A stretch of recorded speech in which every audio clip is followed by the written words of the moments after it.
Good afternoon, everyone. My name is Perry Martin Jr. I am a United States Army Sergeant Major, retired professor of business and leadership. And we'd like to welcome you all today to what has the potential to be a very, not only exciting, but a worthy endeavor.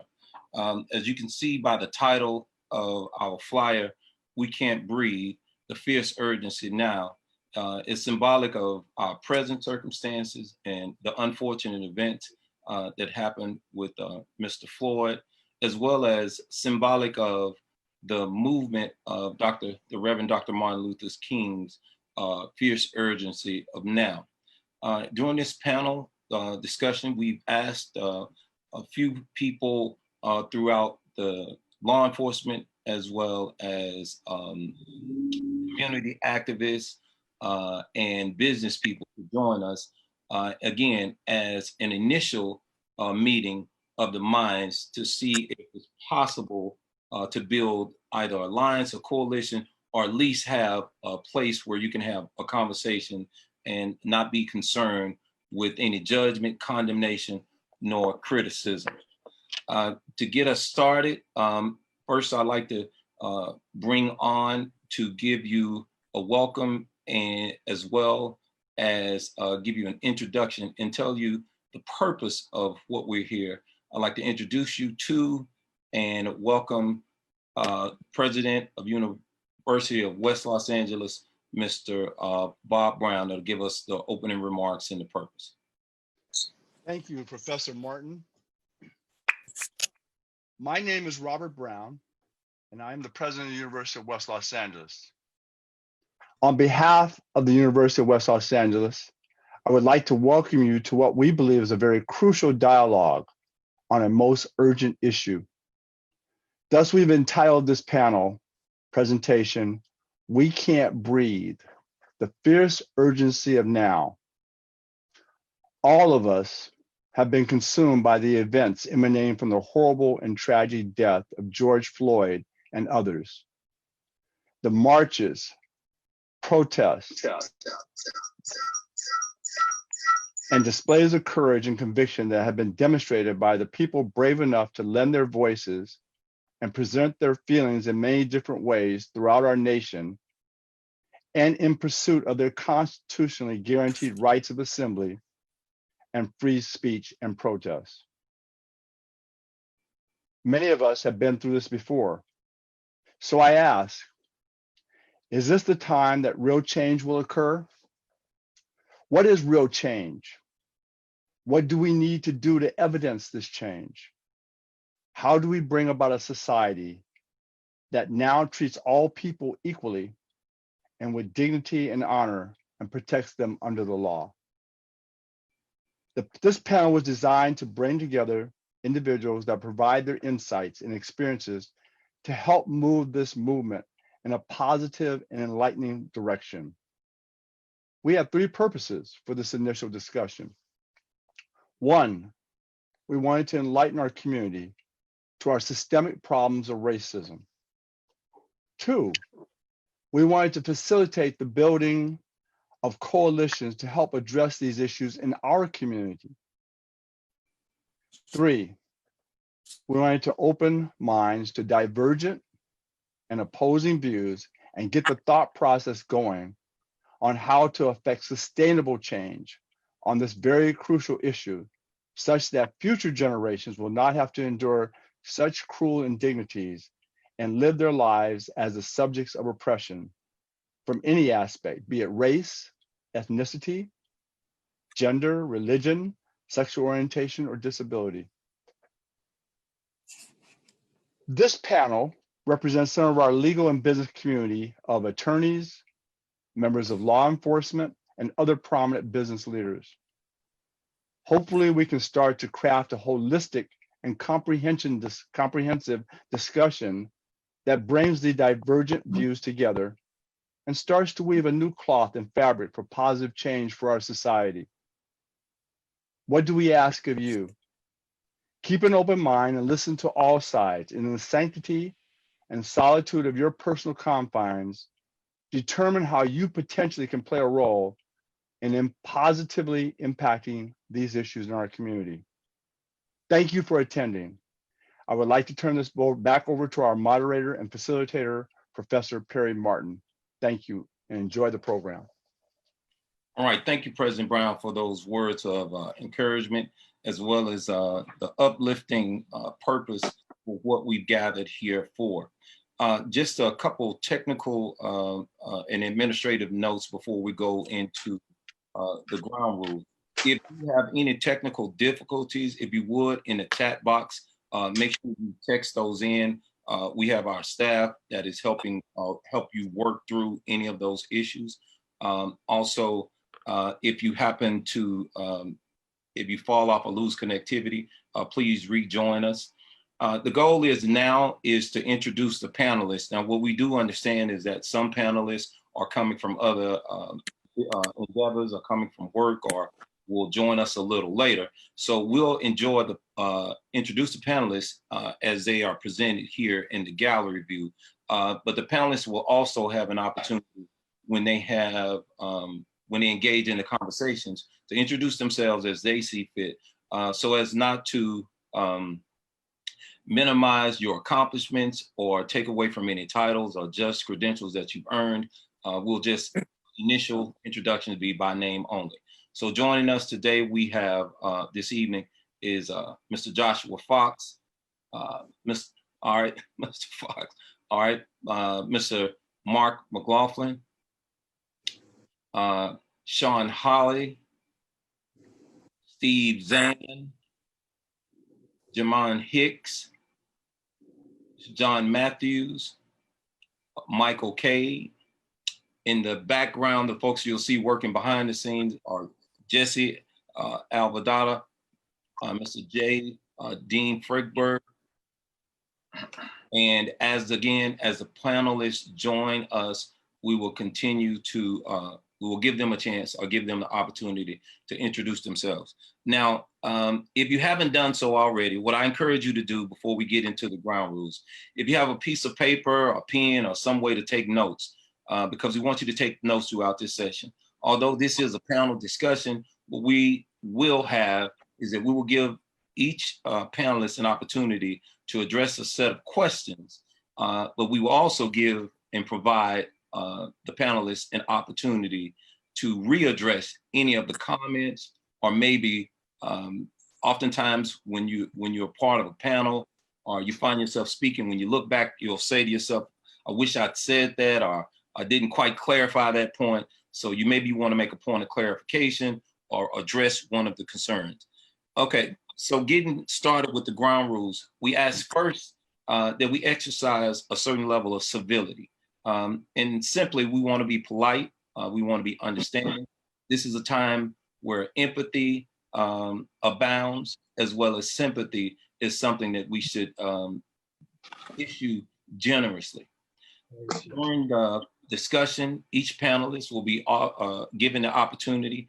There are 6 questions, but each panelist will be given 7 minutes in order to either address 1 or 2 of the questions that speak to them specifically, or maybe address all 7.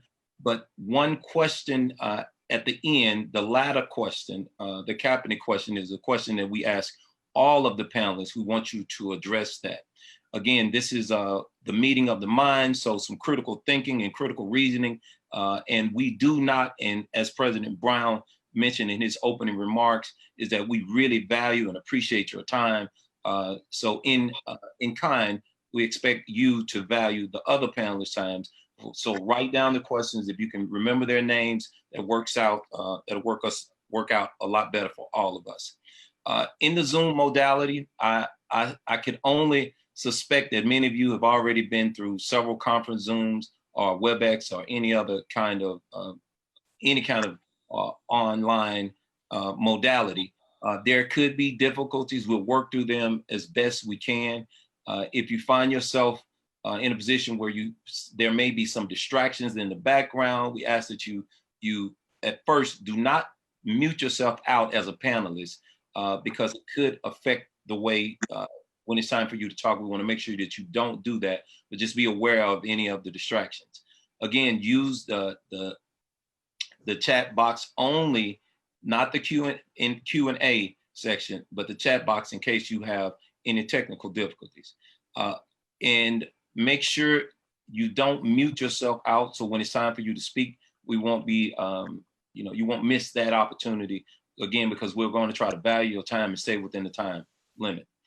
This part of the disclaimer for this is that it is recorded. So we ask that you not hit the record button. We'll take care of that on our end. So please do not hit the record button. Also, again, if you haven't done so, take a moment or two to find a notepad or pen or paper to write down and jot down the notes as you hear the other panelists speaking for a readdress, as well as maybe you want to come back and clarify some points. Once we open it up for the readdress and there are opportunities to engage, we ask, again, exercise some civility and tact, try not to talk over each other, or as well as this is not a time to berate or belittle, or again, no judgment, no condemnation, no criticism. Nevertheless, we do encourage transparency, open dialogue, because crucial conversations is one of the areas that most organizations know that you can gain the most productivity. And so we hope to gain that today. And those are the ground rules. Now we'll go over the agenda.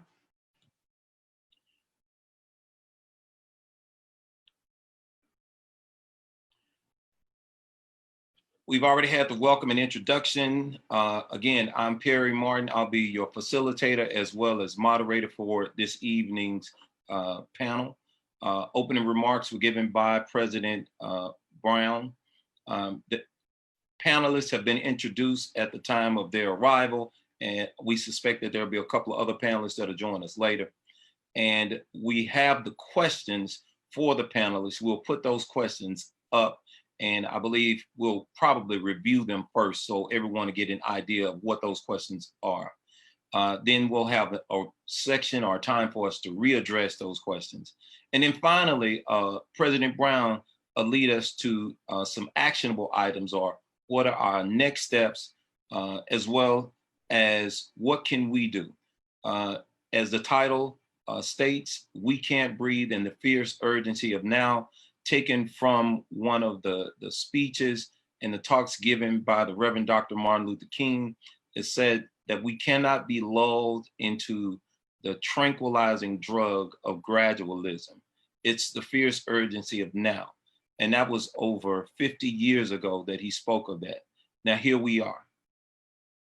So if you would, bring up the questions and we will start with the panelists and give them an opportunity. So again, each panelist will be given 7 minutes to address either all seven of the questions, or you get to, all 6 of the questions. You'll get 7 minutes to address all 6 of the questions, or you could focus on one that's near and dear to you and spend a little bit more time. So if you haven't done so already, make sure you pull out your phones, get your timers.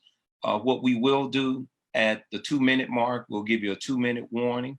And from there, right around 30 seconds, I'll ask you politely, as tactfully as I can, to ask you to wrap it up. And I do understand that we are talking about some emotional issues. We're talking about issues many of you have dedicated your lives. Many of you are in the midst of working with your community representatives. And many of you, this is part of just what you do, and this is near and dear to your heart. So we do understand that this can invoke some emotions, but again, we'll try to make this as productive as possible. And hopefully this could lead to either an alliance, a coalition, or at least what we know is that we've given each of you an opportunity to speak your piece. And that is so important when we're dealing with crisis and critical moments that we find ourselves in, such as now. So we'll start out with Mrs. Sean Hawley. Are you ready? Are you ready? All right, you go ahead, unmute. I am. I Okay, did. so now real quick, if I could get, Jess, if you could, I just want to go over the questions real quick. And Sean, we'll give you a chance to take a look at them And we will also, this will put you in a position where you can decide to answer all of the questions, as well as decide whether or not you want to focus on one or two. Just remember, the last question that we want you to address is the Kaepernick question, and that is the one that, as the host, we really want you to answer that one and spend some time on it. So if you would put those questions right back up, and we'll go through them real quick, and you'll be able to discern for yourself what those which ones you want to focus on. And the first question Now, is it 7 minutes total? 7 minutes or total. per 7 minutes question? total. Okay, 7 got minutes it. total. So for the panelists, the best way to try to get yourself in the right mindset is to use the 3 B's: be brief, be brilliant, and be out. Now I know that might be difficult for some of you, especially in the midst of when you're feeling so much anxiety, frustration, and pain. But we're going to be as liberal as possible. But the questions are, how do we? That was me. Sorry. That's okay. That's okay. How do we get here? Now, for example, now you are not limited to this scope. We're just making sure that we keep this within a contextual framework. So how do we get here? There's several factors that could could have led us to this place. Political factors. All right. For example, leadership, local, DA, national, president, just examples. Environmental, COVID, cabin fever. What environmental circumstances are factors that led us to be here? Social, for example, we know that we all deal with the generational diversity, but many of us have taken advantage and upgraded our iPhones and some of our technological acumen during this time. So, for example, social media. Many of you may have not paid as much attention to social media, but now it's kind of difficult to get away from it. So that's one. You don't have to stay within this framework, but this is the way we just want to guide you in terms of getting the conversation started. The second question is, typically everyone will agree that Black Lives Matter, but what we want you to discuss, if you could, and you can choose not to, what is the difference between the Black Lives Matter movement and whether or not Black Lives Matter?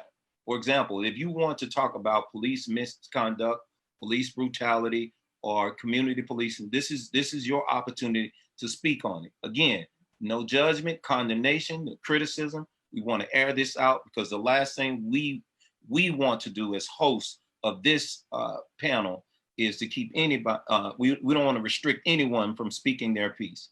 The third question is, does the rule of law matters? Now we've given you some precedent or case law to reference, but you don't have to, you really don't, it's not a must that you go there. Just you can answer the question from whatever your paradigm or your framework is from.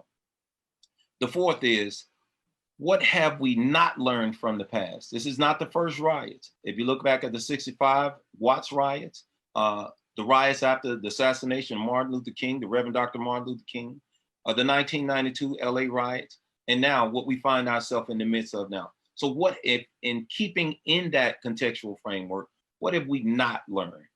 And theologians as well as philosophers say that if we forget where we come from or forget our past, we're bound to repeat it. So you decide where you want to go with that question.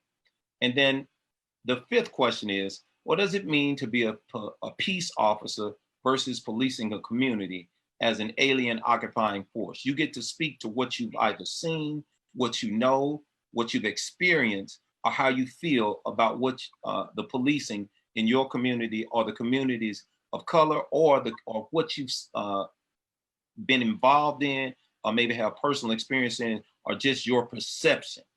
And then finally, and we put this in much larger font, because this is the one that we really want to have everyone speak to, because it speaks to our philosophy as well as our principles.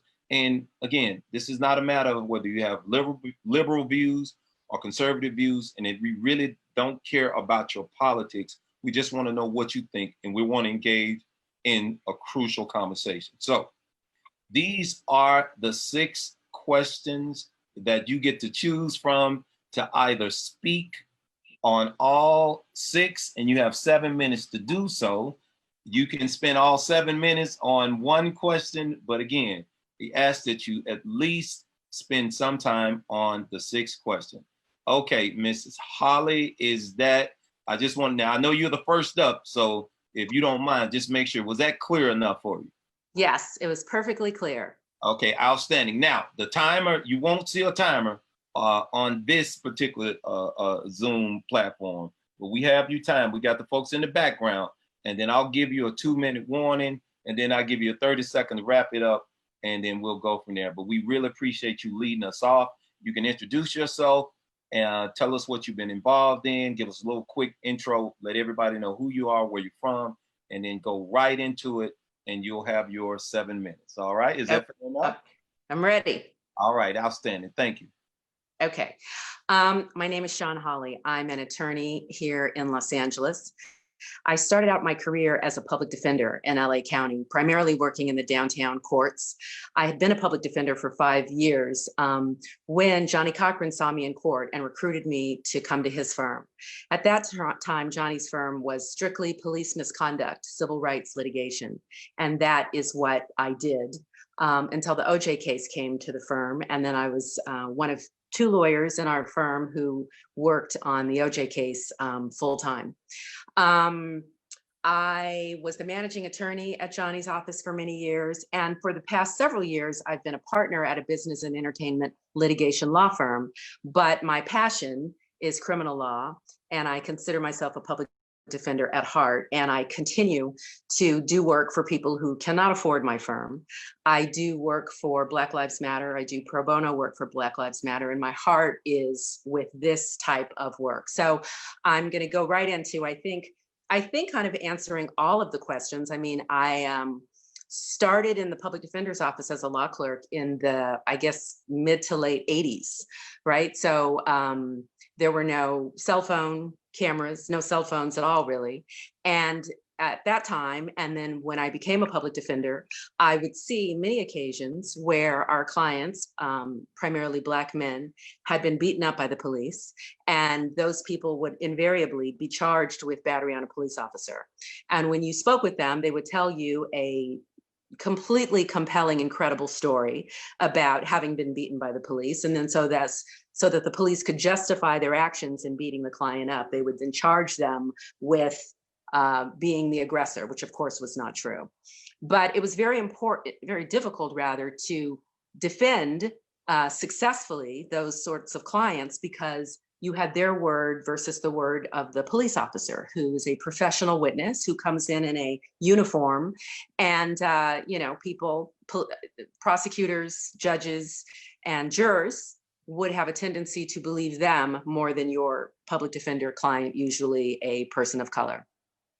So when the Rodney King incident happened, which of course was not with a cell phone camera, but with like an old-fashioned video camera, we in the public defender's office were very excited, obviously not about the fact that Rodney King had been beaten, that was tragic, but because we finally had evidence, visual evidence about what we had been saying all along, or what we knew to be true all along.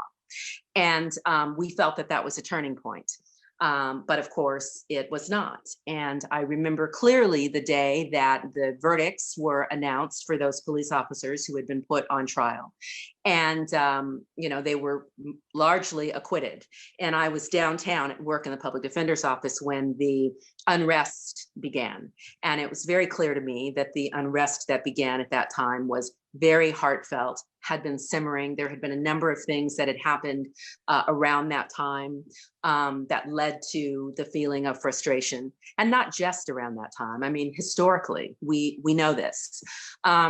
So, at some point, time goes forward. There are now cell phone cameras, and now all of these things are videotaped, regularly. However, for reasons that I don't entirely understand, nothing really changes. I mean, police officers continue to be, occasionally prosecuted, but very often acquitted.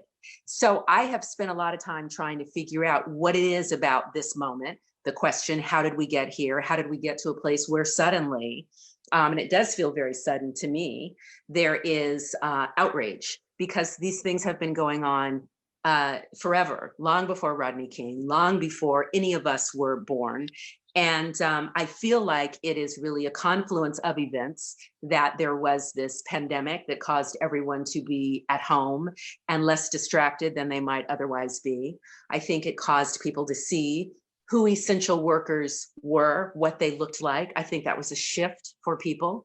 And then there was, this is just the backdrop of the Trump administration. And then there was this kind of trifecta. We saw the woman in Central Park. We saw her set up a Black man. She's being videotaped and does what she's doing just shamelessly. We then see Ahmaud Arbery, who video existed months before we ever knew about it, but the police knew about it and nothing happened. We see Breonna Taylor, and then we see this, George Floyd. And I guess it became too much to ignore. I wonder whether or not, if any of those factors had not been present, if this would have occurred. It's impossible to ever know. So, I consider myself to be a very optimistic person, but I have to say that I don't have a great deal of optimism about what the future holds. I don't know that anything will be different going forward. I believe that everything will go back to business as usual pretty quickly as soon as people get back into their regular lives. People are not living their regular lives. You can pick up and go to a protest right now because most people are not in their regular job sites. But I'm obviously, on the one hand, happy that white people, for the most part, across the nation and the globe, seem to be awakened. But at the same time, I'm like, well, what took so long? I mean, this is really nothing new.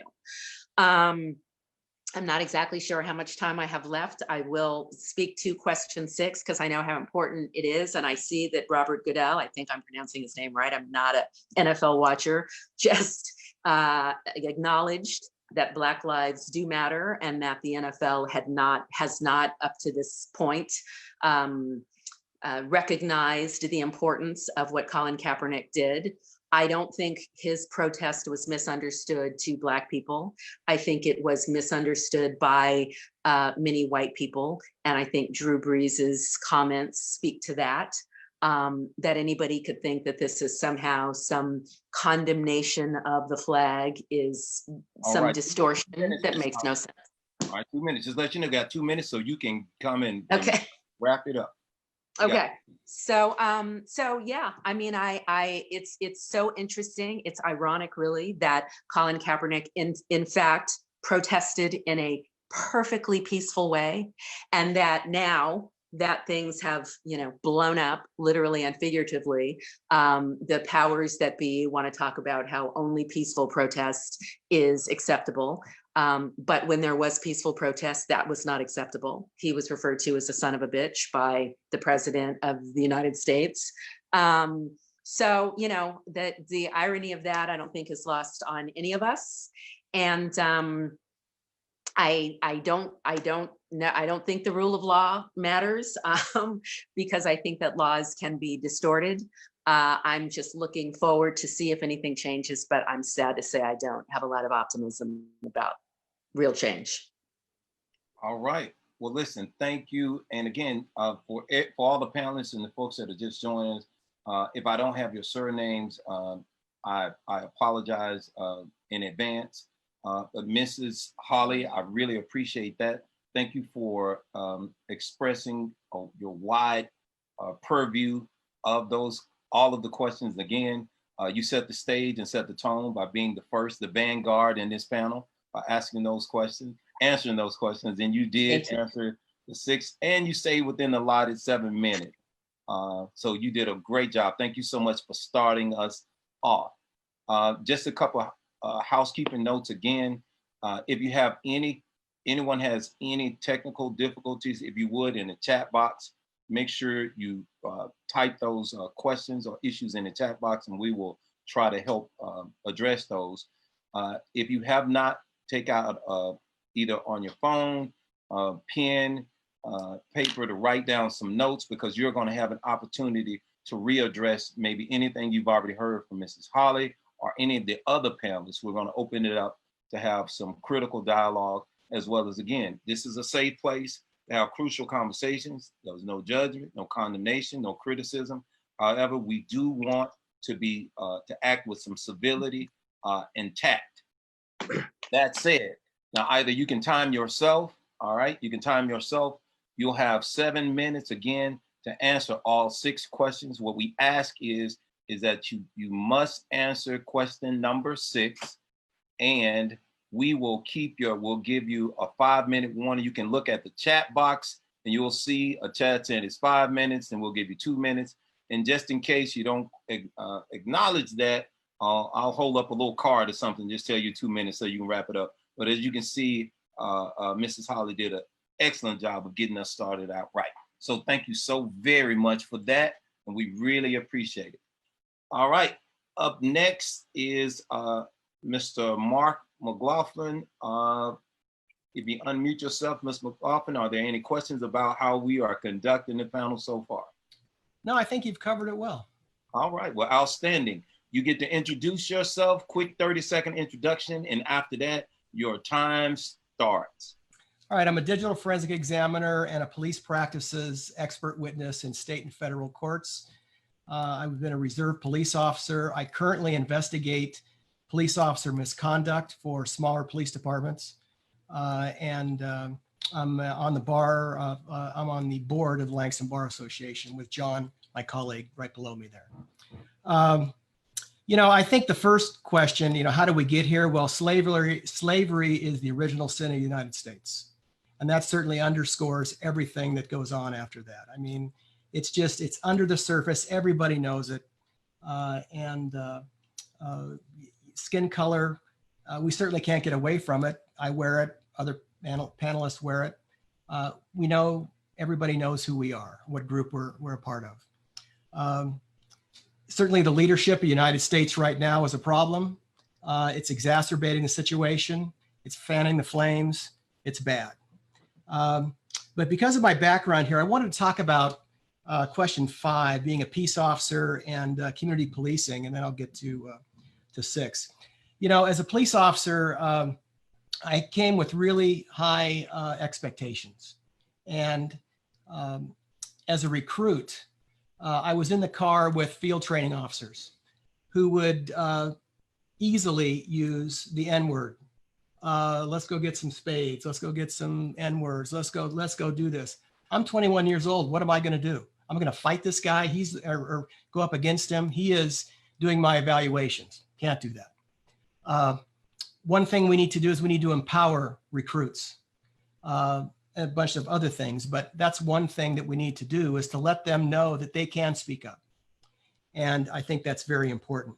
Let me talk about some things specifically that we can do. I know we're talking about generalities, but I've got some actual things that we can do now. Generally, accountability is the big issue, right, in law enforcement, or lack thereof. Officer selection, the officers believing that when the law is violated, you're violating my law. That's why people get pissed off.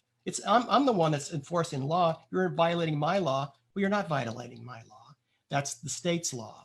And that's how officers can get hyped up on certain situations. And let's go back to the accountability. So the first thing is body-worn video. You know, the largest sheriff's department in the nation has no body-worn video. And the accountability, I know Professor Zan right next to me here was with the sheriff's department. And, you know, I just find it incredulous that the largest sheriff's department in the land does not have body-worn video. Will that contribute to accountability? Absolutely.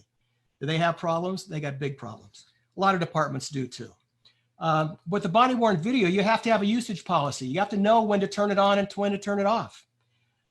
There's a pre-event recording audio that when we get cases, and I'm working in the criminal system, when we get cases, we get the first 30 seconds of the body-worn video and there's no audio. We see the picture. Well, the pre-event recording is designed to go back and record that information that all of a sudden made you turn the video camera on. So hopefully you're going to capture that incident. We need to have the audio from that. Policies need to be very, very, very clear regarding that. Citizen complaints. Citizen complaints, they need to be taken very seriously. I know from experience, When people walk into the station, they want to make a complaint. Really? Do you want to really make a complaint? You don't want to make it. Tell me what it is and I'll talk to the officer and we'll handle it that way. Is that okay? They don't want the formal complaint. You got to do the formal complaint. You got to write it down. And that's referred to as kissing it off. No kiss offs. We can also use artificial intelligence to find out officers that have history of excessive force or excessive complaints. The officer that killed George Floyd had 18 complaints. Well, I can tell you as internal affairs investigator, where there's smoke, there's fire. Okay. So there's something going on with this guy, whether he's pulling his gun, whether he's roughing somebody up, there's a problem with him. And one of my solutions here, and I think this is somewhat unique, is I think all peace officers need to be mandatory reporters of misconduct, just like there's mandatory reporters for child neglect. And it's a crime if you don't report this misconduct.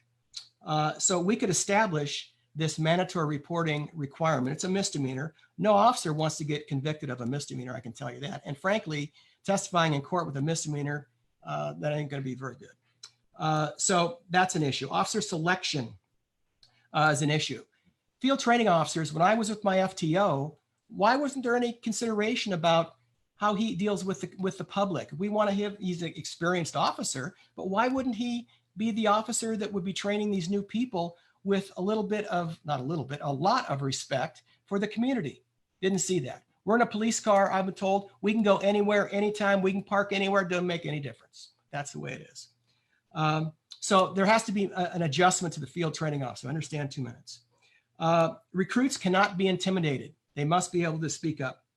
One thing that I've noticed with officers that I encounter just here all around is that they don't smile very much. Now, I remember when I was a policeman, I was pretty tense. You know, there was a lot going on and I was pretty tense. And I was trained at the academy that everybody's trying to kill me. Everybody. That's why we got the guns. So, you know, you go to gun first. That's not the thing to do. When you strap on the gun, you're walking tall. And everybody's trying to kill me. It makes the officers very tense. So selecting the officers from the community is important, that they're representative of the community. Black officers are not exempt from excessive force, I can tell you that. And especially against other Black people. That's not true. And the uniform just changes you. So, you know, charging officers with the criminal conduct, I think, is important. And these cases can be brought. The last question on Kaepernick, I think very easy to describe it to me is dissent is patriotic. And that's what made this country. And it's not a problem to have any dissent like that and disrespect of the flag. I mean, nobody's more excited about the flag than Mark McLaughlin. But to say that it's unpatriotic to have this dissent, it just doesn't make any sense to me. So that's pretty much what I had to say, unless you got anything follow up. Right.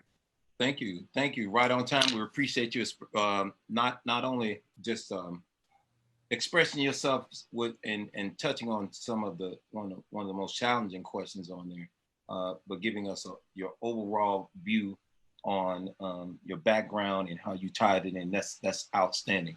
And again, thank you for taking, honoring and respecting the time. All right. Again, for the panelists that have joined us, just administrative notes is that if you have any questions, what you can do is you can either jot those notes down yourself on a piece of paper. In the Q&A section over here, down at the bottom, you can put those questions in the Q&A. And at the end, we've allotted a certain amount of time, a generous amount of time to have a readdress. That'll be an opportunity, for example, as Mr. McLaughlin, as he reflects, he might remember that he missed one important point, like forgetting the smile, and he wanted to make sure he brought that up. So we'll give him a chance to come back and say that. So we'll move right along. Now we'll have Mr. Steve Zahn. You have an opportunity, about 30 seconds, to introduce yourself, tell us a little bit about your background, and go right into the questions. Are there any questions so far, Mr. Zahn? None. All right, thank you. Thank you, sir. The floor is yours. Okay. Maya Angelou said, whenever pain comes into my life, I ask it, what are you here to teach me today? Surely, with this pain in all of our lives today, the question must be, what are we to learn from it? That has to be front and center. And the emphasis on law enforcement is well placed. I've been around law enforcement for like a quarter of a century. During the O.J. Simpson trial, I was a candidate for Los Angeles County District Attorney's Office running against Gil Garcetti. I've been around this forever, with LAPD, with the Sheriff's Department. But the point that I want to bring here is slightly different. We need to look at the root causation of all of these ills. It is like getting angry at the gun that shot you rather than the person who pulled the trigger. We have to focus on that. And what do I mean by that?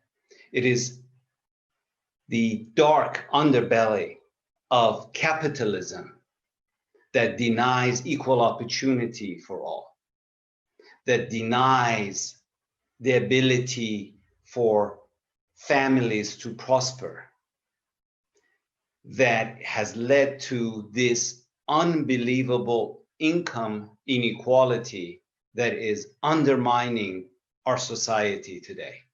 I was watching TV the other day and they were interviewing this lady and she said she had $9 to her name. We live in that society and we are somehow ignoring the causation of all of our current ills, which is a system that is designed to keep the rich rich and keep the poor poor. It is so easy for us to ignore the root causation of all of this and just focus on law enforcement's shortcomings. And there are plenty. And I would be the last person who would deny that. Watching these videos. The other day, I'm sure you all watched it, in Buffalo, where this elderly gentleman, and I don't want to say 75 being elderly anymore, but hey, who came up to the police, and he was just pushed. He fell backwards, cracked his head against the cement or the asphalt. And these policemen kept walking. That is entirely unacceptable. The notion of serving and protecting must have real meaning. But we cannot divorce ourselves from the fact that police officers are put in an incredibly difficult position. And we need to also understand where they're coming from. I think those police officers who just kept walking should be prosecuted. How could you see somebody fall behind and bleed through their ears and you dare keep walking? That is simply not acceptable. I don't know what kind of training they've had, but that is not the training that at least local law enforcement agencies in Los Angeles have. And this is totally unacceptable. But let us keep remembering the political and societal reasons that is creating all this friction. We are putting law enforcement in an impossible situation. When they step back and they watch the looting, we criticize them. When they interfere and they use force, and that force, whenever you're using force, so many variables come into that equation that inevitably things go wrong. Do we need better training? Absolutely. Do we need a shift in our thinking? Yes. During President Obama's administration, LAPD was working on a consent decree. Many law enforcement agencies were, and now it's all gone. That was a step in the wrong direction. But let us remember that capitalism does not stop at the doorsteps of the courthouse. And I've got 2 minutes left. So we need to start fundamentally changing income distribution in this country. We need to be providing equal opportunity for all. Surely that's fundamental to the American way of thinking. If we can provide those types of a more just and equitable government, we will see many of these issues, which to me is a manifestation of the underlying problem, which is a creation of capitalism and its inability to recognize that when too much capital is in the hands of very few and the rest are denied, that creates an issue. And law enforcement is put and injected front and center of these issues. All right. My time is up. Thank you. Professor Zan, I'm gonna give you 30 seconds. Can you make sure you address number 6, the Kaepernick? I was always shocked that people criticized him. How could you criticize somebody and somehow attacking him for being unpatriotic? Him kneeling had nothing to do with patriotism. That was a statement about racism. That was a statement about how the denial of equal opportunity in this country, and to tie it into patriotism is just flat wrong. So I never understood the attacks on Kaepernick, and I thought he was a true American hero for trying to bring this issue when it was unfashionable to do so, and he did so at the expense of his own career. All right. Thank you, Mr. Zan. We really appreciate that. We really appreciate you giving your thoughts and your perspective. Just again, for those of you that have just joined us, our participants are growing.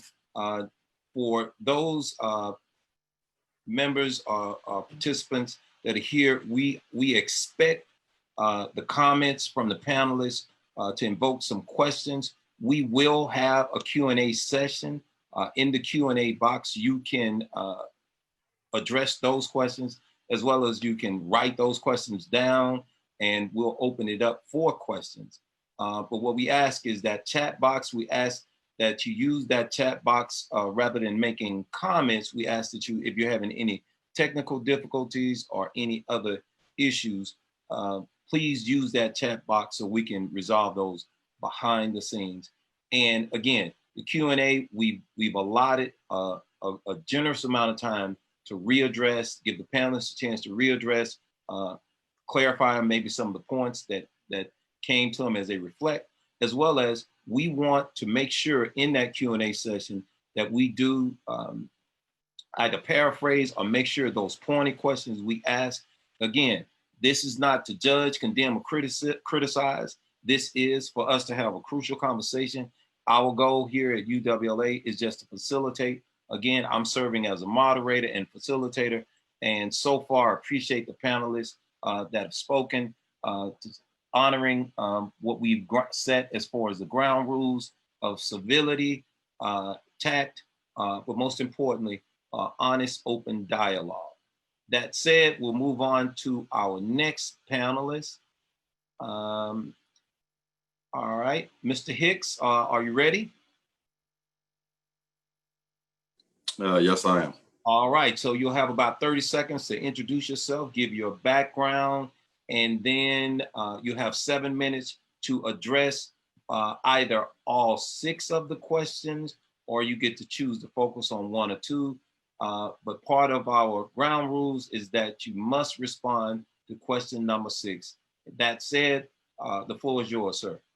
Thank you, sir. And I want to thank UWLA for coming, for allowing for this panel to happen. I think it's important.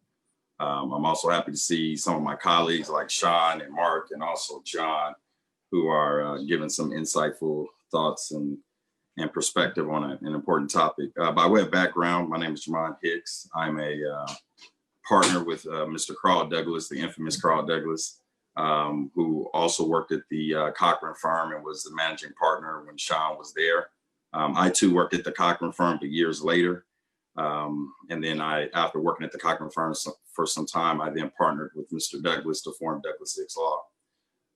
I practice currently excessive force cases, so this is a subject matter that's near and dear to my heart because it's something that I deal with on a daily basis.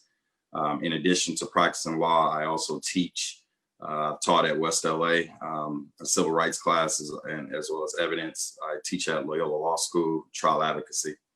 I say that because the topic of Black Lives Matter, the topic of excessive force for me is one that I've not only have I lived it being a Black man, but I've also learned it. My undergrad background was in African-American studies. Even my English major had an emphasis on the African-American diaspora. And so when I look at it from a historical standpoint, I have to agree with Ms. Sean Chapman-Holly. As much as I want to believe that we're at a different place, as much as I want to hope that we're moving into a different area, I still question and I still wonder how far we're going to go. Kareem Abdul-Jabbar was interviewed recently and had a magnificent quote where he said, he's caught somewhere between hope and history. And I feel the same. History tells me one thing, my optimism and my hope tells me something else. The subject matter of Black Lives Matter is personal to me, besides just being professional, not only because I'm a Black man, but especially because I have a Black son. And my son is 8 years old, and it was very difficult because this was the first time that I think he was at an age where he could recognize, understand, and appreciate what was going on with the violence between police and African-American males. And sadly, he even had to watch and witness it. There would be no way to shield his eyes from that, given the amount of publicity that was on it. So I found myself having to have that talk that we all know about in the Black community. I had to talk to an 8-year-old about police and African-Americans and the history of it. I had to talk to him about the 92 riots. I had to talk to him about O.J. Simpson and the trial and try to get this young, impressionable 8-year-old to understand very complex and difficult topics that we as adults don't even understand. The simple fact of why are people who have a different color skin treated in a way that's different. That is a very basic and ignorant idea and concept that there can be so much hate for a group of people solely because of the color of their skin.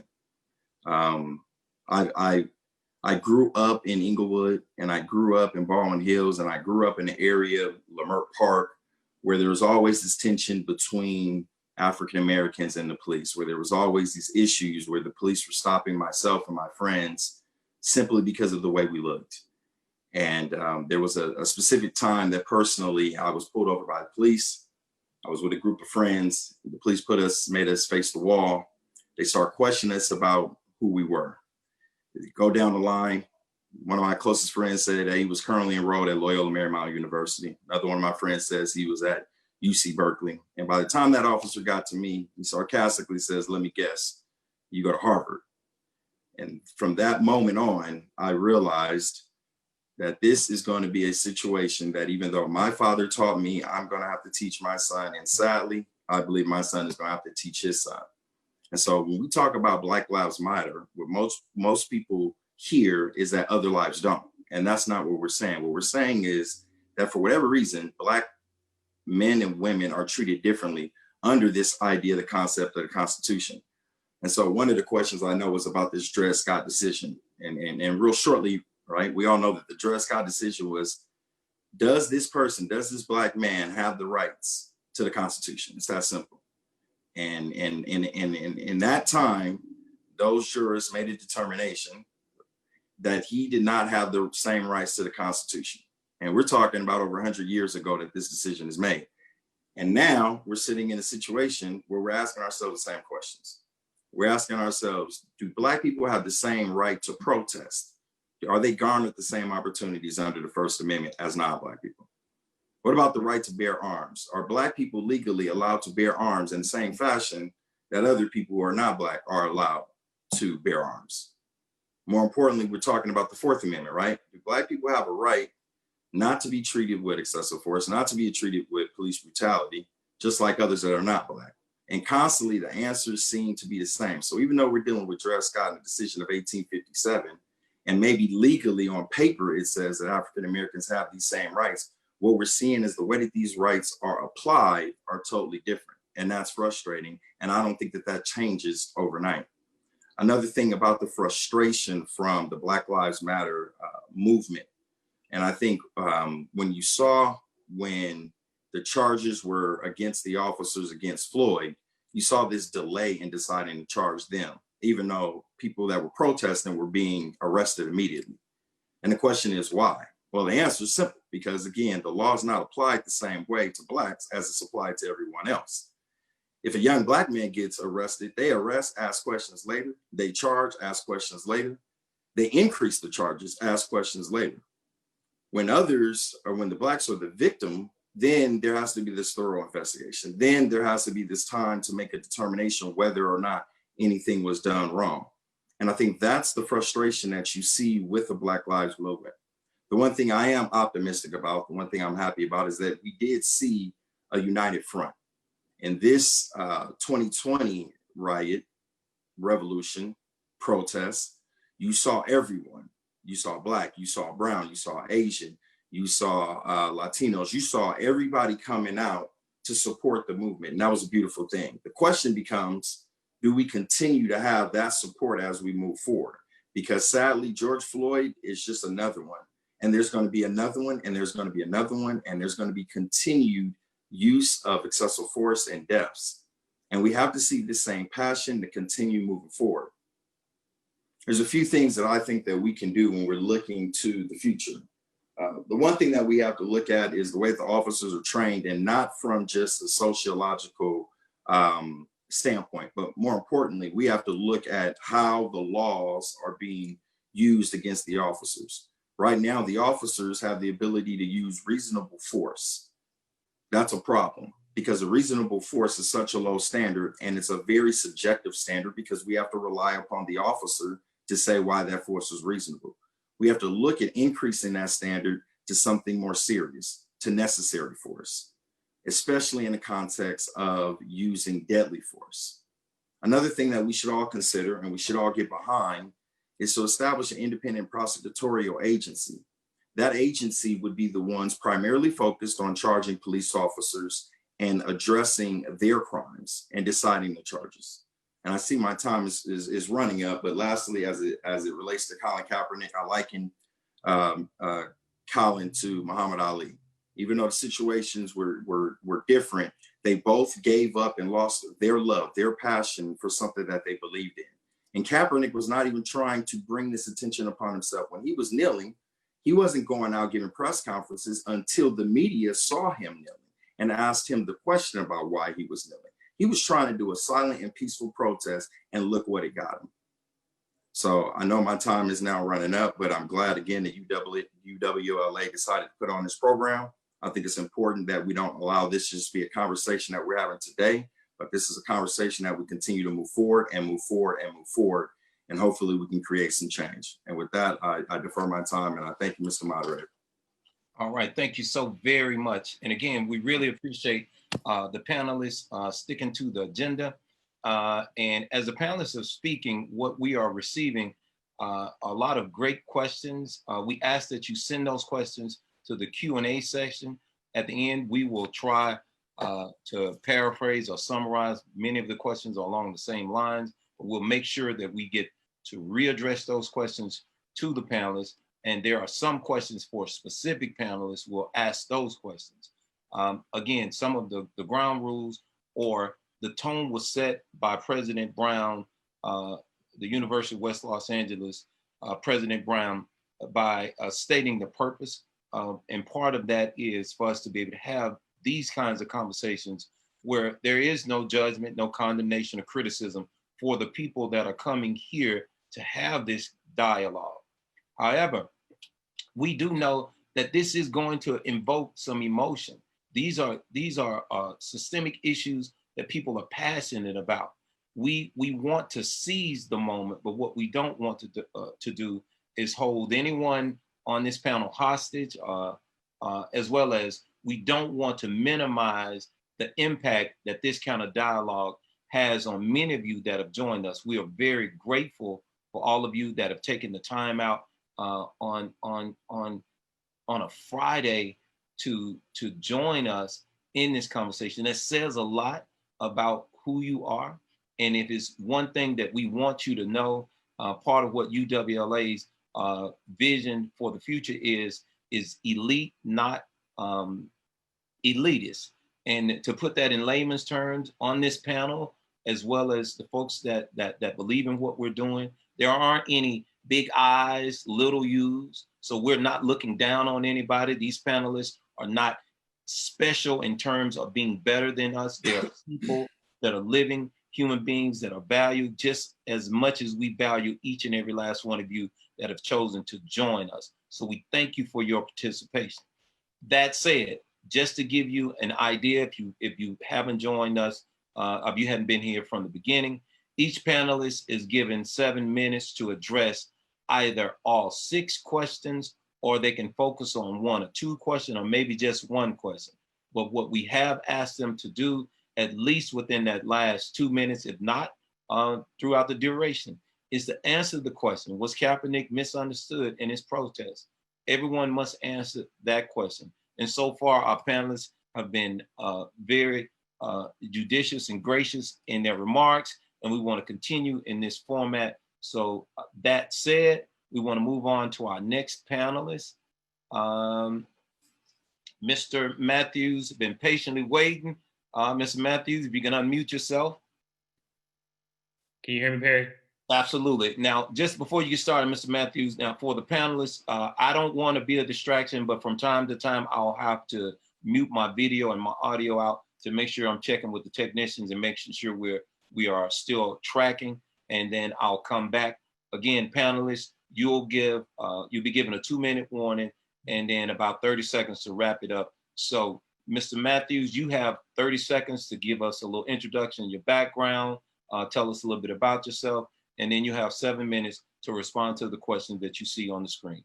So that said, Mr. Matthews, the floor is yours. Thank you, Perry. It's good to see all of you. A lot of familiar faces, you guys. This is one of the highlights of my week. It's been exhausting, to be honest. I'd like to take just a moment before getting to my introduction is just acknowledging Breonna Taylor. It would have been her 27th birthday today. And she was killed by police entering her house with a no-knock warrant. We all know the name of George Floyd, but we should know Breonna Taylor too. So I just wanted to say that. A bit of background about me: born in Long Beach, raised in Seal Beach. Don't judge the Orange County brothers. Live in Long Beach again now. I currently work for the Justice Collaborative. We're a nonprofit. We actually provide strategic and communication support for the movement to end mass incarceration. But in this moment, in the moment of actually even before the current crisis, the last crisis 2 months ago with COVID-19, recognizing, as Rashad Robinson always says, that people experience life in total and not in issue silos. We've been, helping advocate on behalf of housing, mental health support, political empowerment. So that's my background. Before joining my organization, I was a federal prosecutor in Puerto Rico. Was there for 5 years. Moved back to Southern California a few years ago. Before that, I had experienced general litigation in the private sector. Jaman, what you described really spoke to me. I was on a call with some experts earlier this week, and the whole point of the call was lawyers and medical professionals and people that were trained to think about trauma and children. And it was just, the whole point of it was explaining to parents how to talk to their kids about racism and the death that surround us and like all these like very heavy things. And I don't understand how we're still here. The same week I listened to a speech from Malcolm X that he gave in 1962, and he could have been speaking today. And so, this idea of being caught between hope and history, I think that definitely resonates with me too. another thing about this moment, this week, so I guess to back up, one of the questions is how do we get here? So Mark, when you said slavery, yeah, I mean, the slavery to the enforcement of the slave codes. And I think it really raises this idea is like historically, who is law enforcement in this country meant to protect? Because it wasn't meant to protect Black people, right? Like this week we had the 99th anniversary of the Tulsa race riots, which weren't a riot. You had a white mob descend on an affluent Black community in Tulsa, Oklahoma, the Greenwood District, which was Black Wall Street at the time, and it was decimated in a matter of days. And law enforcement didn't come to the rescue. In fact, law enforcement participated with the mob. 1,200 homes were burned, 35 blocks burned, an estimated 300 Black people killed, right? And like, to me, that frames, like, because that history, you have a line that goes straight through 2020. And I think that's something we have to remember. One of the questions was, what have we not learned from the past? And I think there's a tendency in these moments to focus on bad apples. Like, I don't want to hear the word bad apple. Like, I don't want to hear those words anymore, because we need to look at systemic problems and the fact that we haven't created the right institutions to serve our community. I think also when we think about how we got here, when Sean was talking about, sorry, Ms. Holly, I don't know you like that, but when you were talking about, this idea of the trifecta, I agree with that. And I think I have a slightly different trifecta. I don't know if you all listened to Trevor Noah's selfie video that he did, but it was quite good, because he went from COVID-19, Black people being disproportionately impacted by the health considerations and just like the economics of it, to definitely bring it back to what Steve was talking about. But then he also goes to, Karen in New York, who knew the right words to say, that, the Black people, if they responded, she knew what officers would do if they arrived to that Black man that was there, straight to Breonna, Ahmaud Arbery, George Floyd. Like, I just think it's been a perfect storm combined, like you guys were talking about, with the lack of both the lack of national leadership and just people being like, you have all this pent up energy because people have been inside the house. So I think you have a perfect storm. Was Kaepernick misunderstood? I don't think he was misunderstood. I think people understood.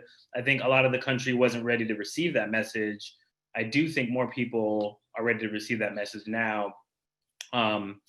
There's a question of what people receiving it and people being in the streets, like what the moment's going to bring. I think we have a responsibility. And when I was in law school, one of the first quotes we were taught was a lawyer is either a social engineer or a parasite, right? And so I think this is a moment where the social engineers need to step up. We need to be demanding real change, not like focusing on the bad apples. Some of the issues we're working on currently is really thinking about like our budgets, right? Like, so our budgets determine our values. We continue to pour money into systems, including law enforcement, that haven't really made us safer, especially the Black community.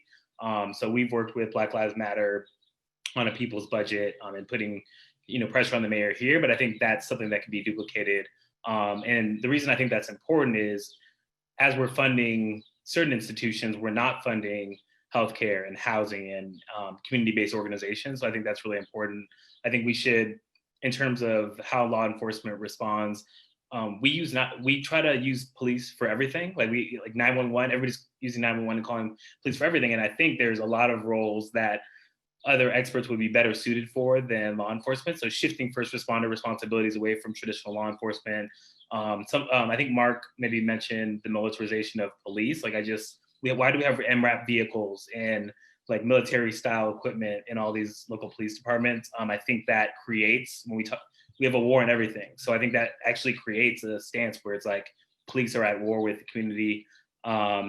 Today we had a show, I co-host a show called The Briefing, and we focused on the power of police unions and how difficult that makes negotiations. So many of you may have seen earlier this week, there are mayors, I think in Minneapolis, the mayor of Minneapolis, the chief of police, you could sense the frustration of them talking about changes that they want to make, and they can't make them because of all of these barriers that are built into like the negotiations. And maybe you could fire someone, but they're back on the job in 2 weeks, or someone has a long record of misconduct and they can just resign and join another police department, right? So like really digging into the power of the unions and how they aren't like other unions that we typically support.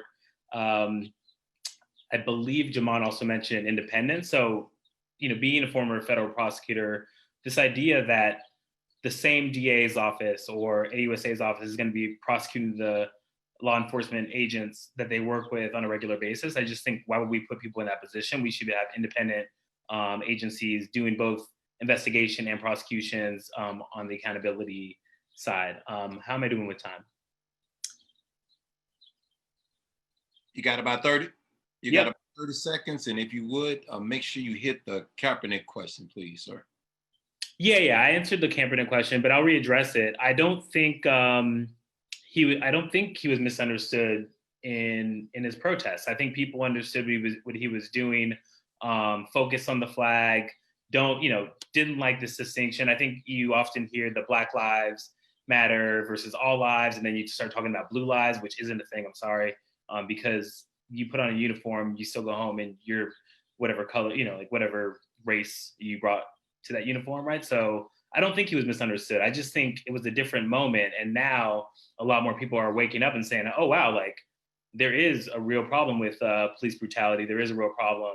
And so more people, I think, are waking up to it and being more open to even saying Black Lives Matter. And, I think there was just so much dissonance and so much resistance to making these distinctions, and that it was automatically anti law enforcement. And so I just think, I don't think it was misunderstood. I just think people weren't ready to receive that message. All right, outstanding. Thank you so much, Mr. Matthews. Thank you so much for those comments. Again, for those participants, what we've done so far is that we've provided the opportunity for the panelists that you'll see listed on your panel or your gallery view. We're giving them the opportunity to choose between either answering all 6 of the questions or focusing on 1 or 2 questions. But what we did decide is that we wanted them all to address question number 6, because we recognize having critical reasoning or having some ethical decision-making processes. To each his own.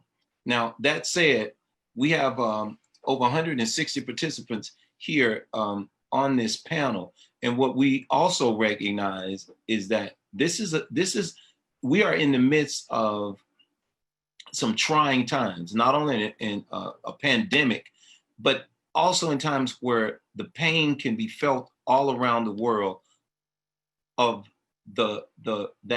when Martin Luther King spoke about the marvelous new militancy, what he was speaking about was the Black Panther Party and the Malcolm and the other movements where people stood up for themselves. What we put together, what we've asked, or what we're hosting here at UWLA is just a venue for folks from law enforcement, folks from the legal background and business persons, just come together and to share their thoughts. We do not know where this will lead. What we do know is that it is part of our mission here at University of West Los Angeles to provide opportunities for the community to do what we all need to do, is just breathe. And this is not a time to breathe a sigh of relief. So as we continue with this panel discussions, I really appreciate the Q&A session. We have some really in-depth, well thought out questions.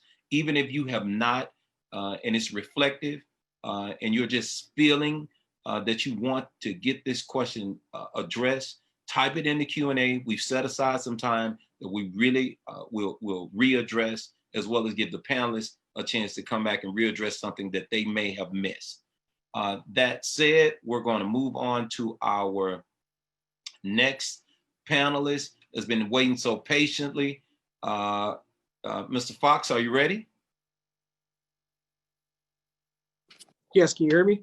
Oh yes, I got a little worried when you pull out the red cup, Mr. Fox. You know, I thought we were winding down. I had to check my clock here, but we're ready. So if you have about 30 seconds to introduce yourself, give your background, and again, you get to answer all 6 of the questions. Focus on 1 or but most importantly, by the 2-minute mark, make sure that you address the Kaepernick question. That Sure. said, the floor is yours, sir. Okay, so hi everyone. I'm Joshua Fox. I am half African American, half Caucasian Jewish. I just recently retired as a federal police officer after 11 and a half years.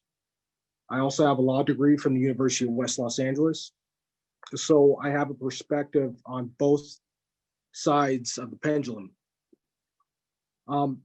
As a member of law enforcement and the African American community, I just want to say we can't look at the George Floyd case and turn a blind eye. We must hold officers accountable for atrocious decisions. Police leadership must confront the failures of our profession, or we are doomed to repeat. We're doomed to repeat them. These tragic encounters are occurring all over the nation. From Michael Brown with Ferguson, from Eric Garner, the New York incident where he himself couldn't breathe, Trayvon Martin, Oscar Grant with Fruitville Station. The death of George Floyd is a stark reminder that when bad policing happens, it disproportionately impacts our communities. It's frustrating for law enforcement officers who have worked so hard to build bridges with communities. When one horrifying action like this occurs, it tears down the trust that police officers work so hard to build with the community. Now, I understand that some people think that policing has a long way to go, and I agree with that. But a response with violence is impractical and immoral, in my opinion. Rioting and is self-defeating and socially destructive. Nonviolence is, like Dr. Martin Luther King had said and quoted, is the most potent weapon available in the struggle for freedom and justice. For moving forward, as representative of law enforcement and African American community, I can say that with my utmost belief, the criminal justice reform must embark on an ideology of effective policing with a healthy respect for the Constitution and civil rights and civil liberties. Now, in my opinion, good policing happens on a routine basis and is not recognized as much as bad actions. We as a community must come together and hold each other, and as police officers, we too must hold each other accountable. The police community has came a long way in criminal justice reform, from body cameras, modification and use of force procedures, training on implicit bias, mindfulness, crisis intervention techniques. In my opinion, I think policing has come a long way. And I just wanted to say that growing up, for me, I not only experienced racism, but anti-Semitism. So I chose to make the difference and take action by putting on the badge and making the change myself. And I did so in my career. I was able to make the change for for me, myself taking the action. I just wanted to say that police leadership is, as far as reforming, as far as where we were and where we are now, it still has some ways to go. It has to continue to strive for training and effectuating more better tactics. And by doing so, effective community policing. Solitary, the community needs to come together between our society and police and disengage from this sediment, anti-Semitic and racism and barrier that we have going on. I understand the Black Lives Matter movement. I understand what Alicia Garza said with her hashtag, dear white people. I understand what was going on with the Dred Scott and versus Sanford case where, I too understand my history regarding the embarkment of the Civil War. So for those of you that think that policing is not working, trust me, there are people like me out there that are taking the step and the action to go out there and make the difference. So in my opinion, addressing as far as where we were and where we are now, it's coming. It has came a long way. And yes, it still has a long way to go, but violence and rioting, is not gonna resolve things. And at the end of the day, we all should come together and work to move forward, because that is the only way that we're going to instill this country with unfairness and the things that have gone on between African Americans and law enforcement. Fighting in anger isn't going to resolve anything. In regarding the Kaepernick issue, I just want to say, the guy, in my opinion, he exercised his First Amendment right. What Kaepernick did was make a stance, for the problems that that he felt that our country is dealing with.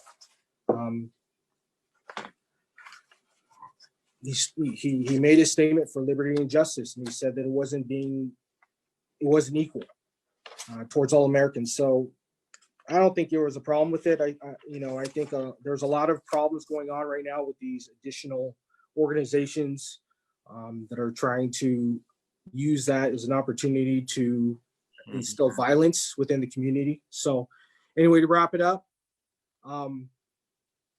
the guy was in his First Amendment constitutional rights, and I'll leave that forward to you. Thank you. All right. Thank you, Mr. Fox. I really appreciate it. All right.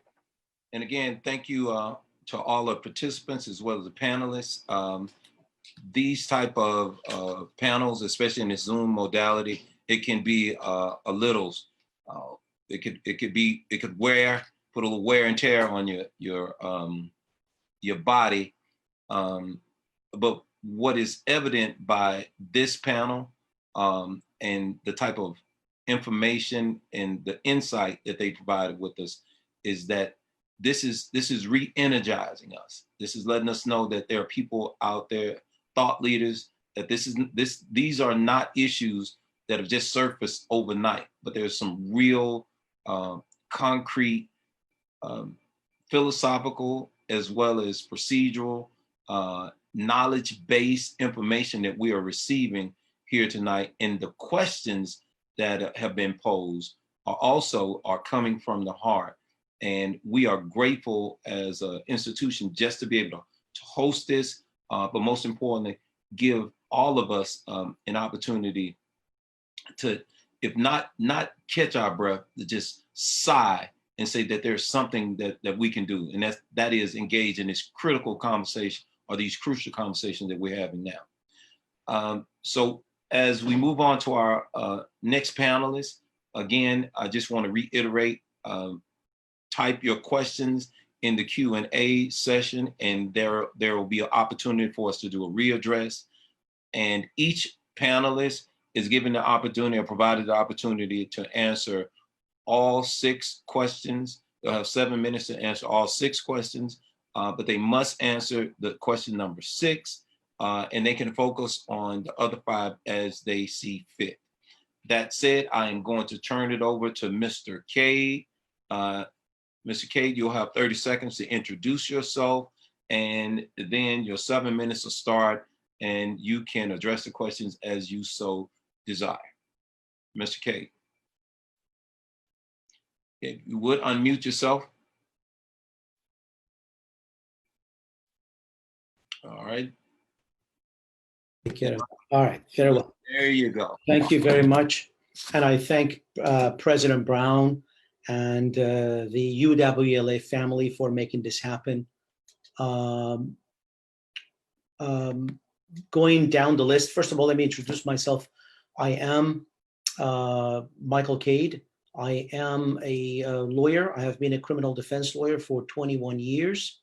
I am currently teaching at UWLA as an adjunct professor.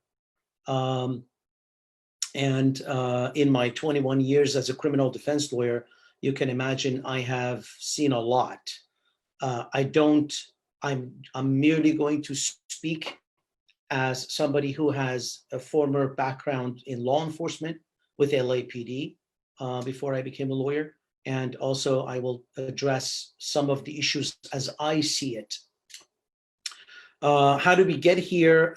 My response, quite frankly, is that I think it's slavery. There's no question in my mind, based on how I have studied history, that slavery, white privilege, greed.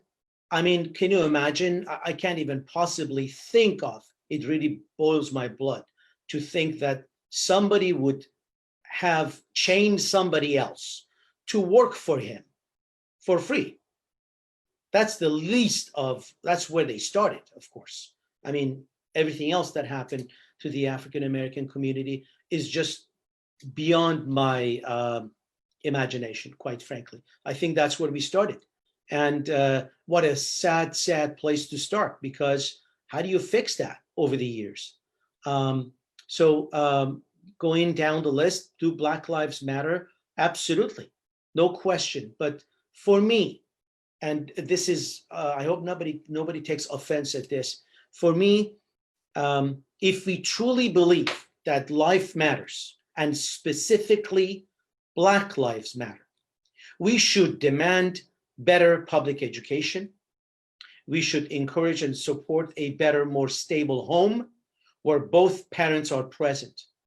I have represented hundreds of criminal defendants where if both parents are not present, which we know, we see that in many communities, including the African-American communities, then people suffer. And equally important, essentially extremely important, is what I have seen in the lack of education and parenting, quite frankly, by the whites. I think the lesson learned from my mother is that she truly believed that everyone is equal to the eyes of the Creator. She was colorblind, but she wasn't blind. She didn't speak much English, but she understood and cried every time she witnessed an African-American suffering story on TV.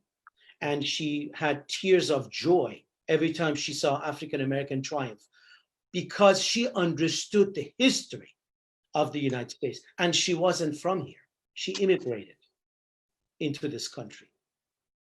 And I think one of the things that is lacking, quite frankly, is that we are not teaching the history the way it's supposed to be taught. And also to law enforcement. I think one of the things that we can possibly change, instead of defunding, is to put more money, or at least take some of the money and spend it more on perhaps teaching history, changing some of the policies. I noticed, for example, just last week, I had to bring a Peaches motion to get a file on a police officer. I don't think I should be able to, I should have to do that. I think there should be a system that if this guy has a problem and it's documented, that should be readily available immediately to me. Despite the fact that in September of 2008, we passed a law here in California that made it a little easier, but it's very limited. So I think, accountability is very, very important. So the issue of Black Lives Matter, I see it sort of kind of like how Professor Zand indicated it before. I think the problem is much, much bigger, more important than just the police brutality and the injustice that we see at their hands, which we do. There's no question about that. I experienced it myself when I was a teenager. I was 16. As I guess I look white, but you can imagine I was pulled over. And when the officer said, "Okay, I'll let you go," the other guy called me, and this was LAPD, by the way. He called me and he says, "Where are you from?" So I told him, and he said, "Okay." he proceeded to write my ticket and said, okay, here you go. I mean, he clearly gave me a citation just because of where I had come from. I never forget that day. I can only imagine how the African Americans should be afraid and worried about this if they are going through this every day. And it looks like they're experiencing a hell of a lot more than I am. So it's very, very concerning. But I think if the family support, capitalism, as Professor Zand indicated, and education with all families is extremely crucial. The rule of law matters only if it's equally administered. If it's equally administered, it matters.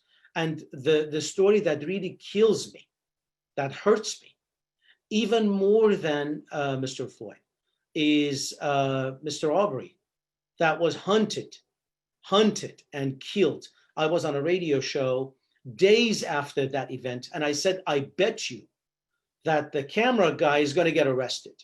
And I was right. I was talking to a friend of mine who lives in Georgia, in fact, and he told me, Michael, 100 yards or 100 miles down from where I am, it's a different life, man. Just imagine, go back 100 years is what he told me. And I could understand what he was saying. This is a white person that lives in Georgia. He was in the US military. He was in law enforcement and a graduate of UWLA that I was talking to. And he was telling me, you got to be down here to see how things happen, how things go down. And he was, day one, he was telling me this kid was hunted and killed.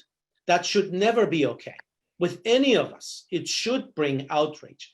And I also agree with the other distinguished panelist who said, violence is never, ever the answer. In fact, when I see violence, quite frankly, I shut down. I don't want to even hear the message. I can't hear the message. So if I want to be completely honest with all of you, I will say a lot of people feel that way, that if you resort to violence for any reason, I don't care what the reason, just imagine if you try to teach your child the most important thing, but through violence. What do you think is going to happen? You think he's going to learn? I don't think so. As far as community policing, all I can tell you is that, in my opinion, more education and more training, more multicultural instruction and training, more mandatory training in history, specifically US history for the past 200 years, more bias training, and a lot of de-escalation training. I think one of the panelists mentioned this, that we immediately go for the gun. We go for the gun because this is a culture of gun in this country that, in my opinion, is destroying the fabric of this country. All right, now, Mr. Cade, it is clear you are deeply emotional about this topic, and we appreciate those fervent words of insight and that type of passion. And thank you for sharing your thoughts and your insight. And we're going to move on to. May I comment about Kaepernick's protest? You'll have a chance in just a minute to readdress. Give you just a minute or two to readdress. So what I want to do now, or what we're going to move on to, in keeping with our agenda and respecting the time of not only the participants but the panelists, I'm going to move back up to Mrs. Holly. And what I want to do is give Mrs. Holly an opportunity. Now that you started us off as the vanguard, you started us off, introduce yourself, and you set the right kind of tone. What I'm going to do is give you just a minute or two. If there was something, a burning desire that you want to either clear up something you said, or you want to speak to either one of the panelists. But again, for the rest of the panelists, this is your chance to readdress before the Q&A session starts. This is you to clarify your points. And again, the parameters or the boundaries are to use the 3 B's: be brief, be brilliant, and be out. So that said, Ms. Holly, want to give you an opportunity to come back and clarify either one of your points, or to maybe address one of the points that your colleagues made, your fellow panelists made. And again, we can get this done in a minute or two, okay? And if you unmute yourself, you'll get us started.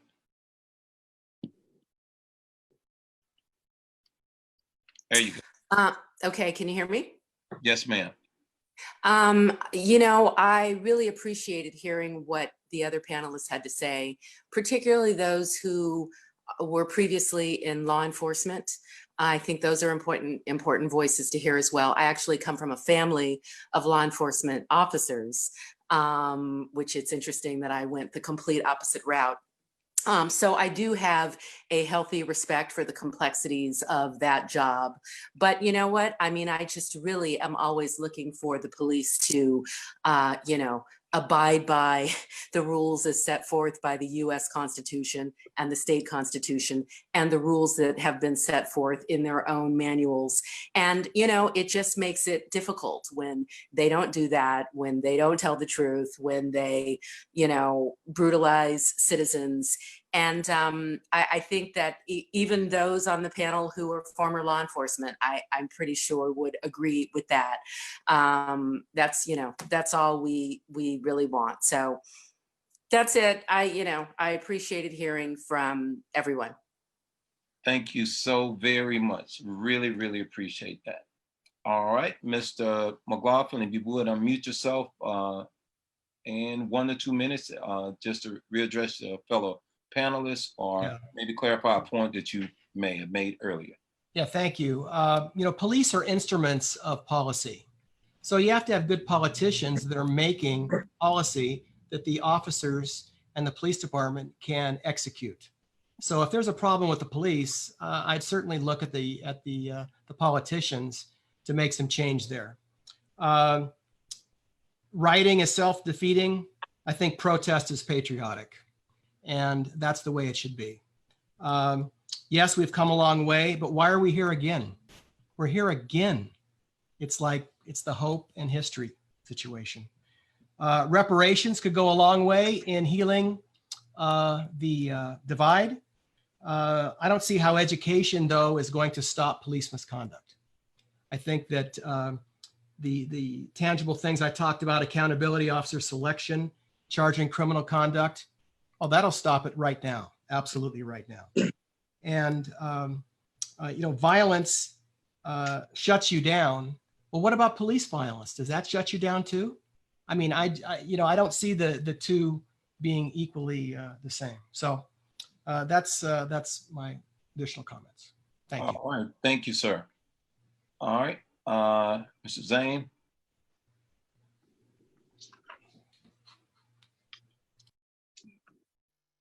To me, education is the silver bullet.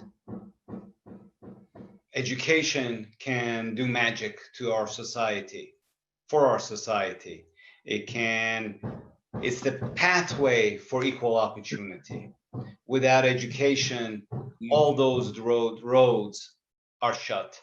So I do strongly believe in investing in education for especially those segments of the population that at an early age we need to intervene, make sure that they're getting the best education, the best opportunities, so they can become prosperous and have access to all the blessings of our society. Thank you. Thank you, sir. I really appreciate it. All right, Mr. Hicks. Thank you again. I'll just use my time to just respond to a couple of questions and also to what one of the panelists said. While I understand and I do appreciate the comment that, the protest and once they turn violent, that's a problem. I just, it's only so much getting punched and punched and punched that a person can take before that person punches back. There's only so much abuse that a person can take before a person is going to stand up for their rights and respond. I love Dr. King, but as much as I, respect and love Dr. King, I love and respect Malcolm. As much as I love and respect the nonviolent protests and the sit-ins in the 60s, I love and respect what the Black Panthers were doing when they were standing armed, exercising their Second Amendment right to be armed.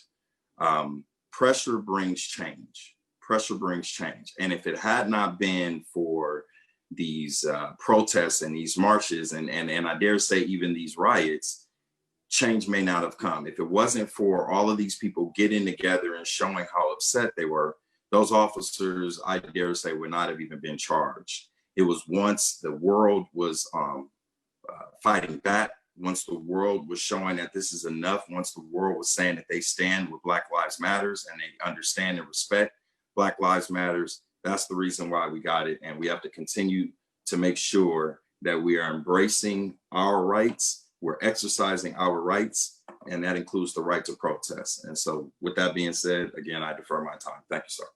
All right, thank you, sir. I appreciate that. All right, Mr. Matthews. I agree with Jamon. No, I do. This idea, like I'm at heart more of a nonviolent direct action guy. Like I love Dr. King. But I agree, when you have certain communities that all they know is lack of power, lack of access to power, and seeing the arm of the state consistently demonstrate violence against them in their communities, at some point, I don't know why we're surprised when they act violently, right? And so it's uncomfortable.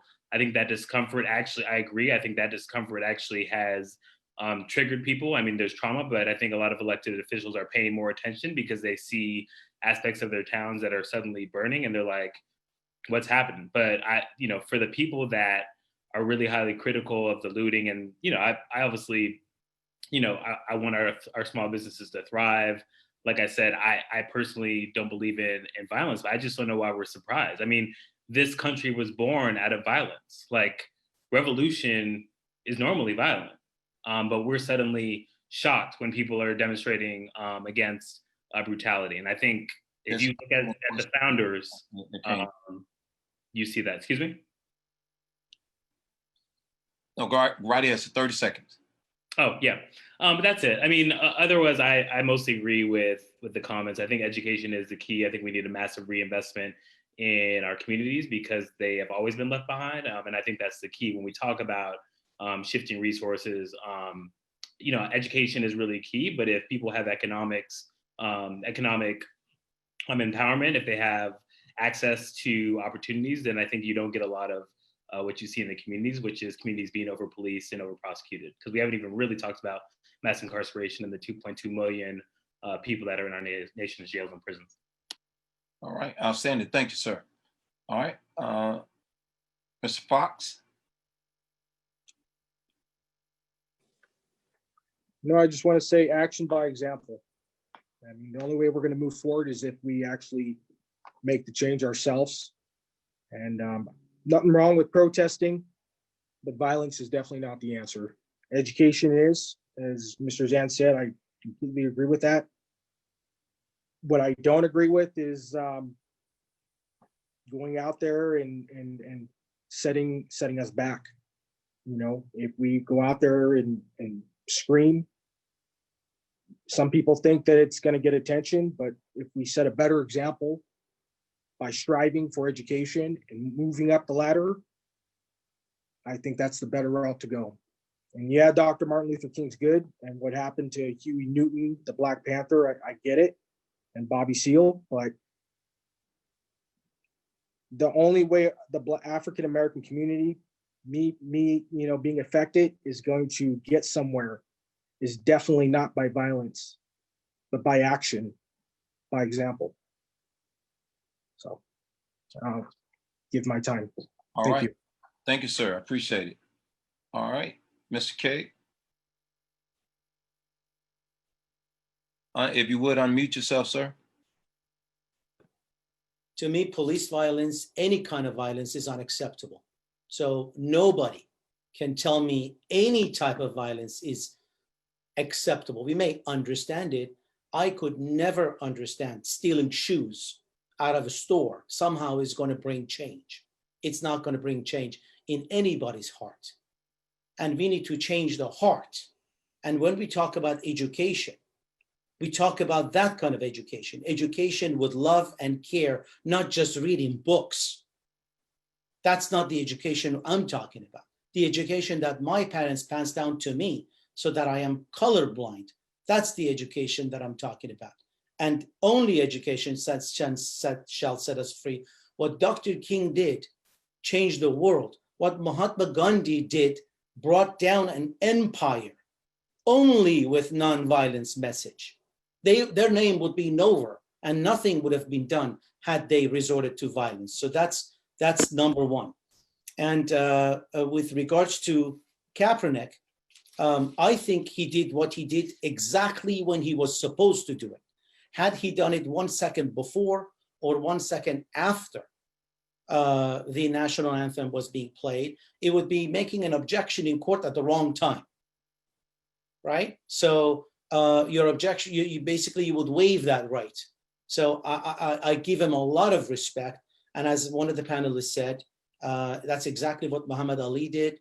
Well, I'm a 49er fan, so I'm sorry that also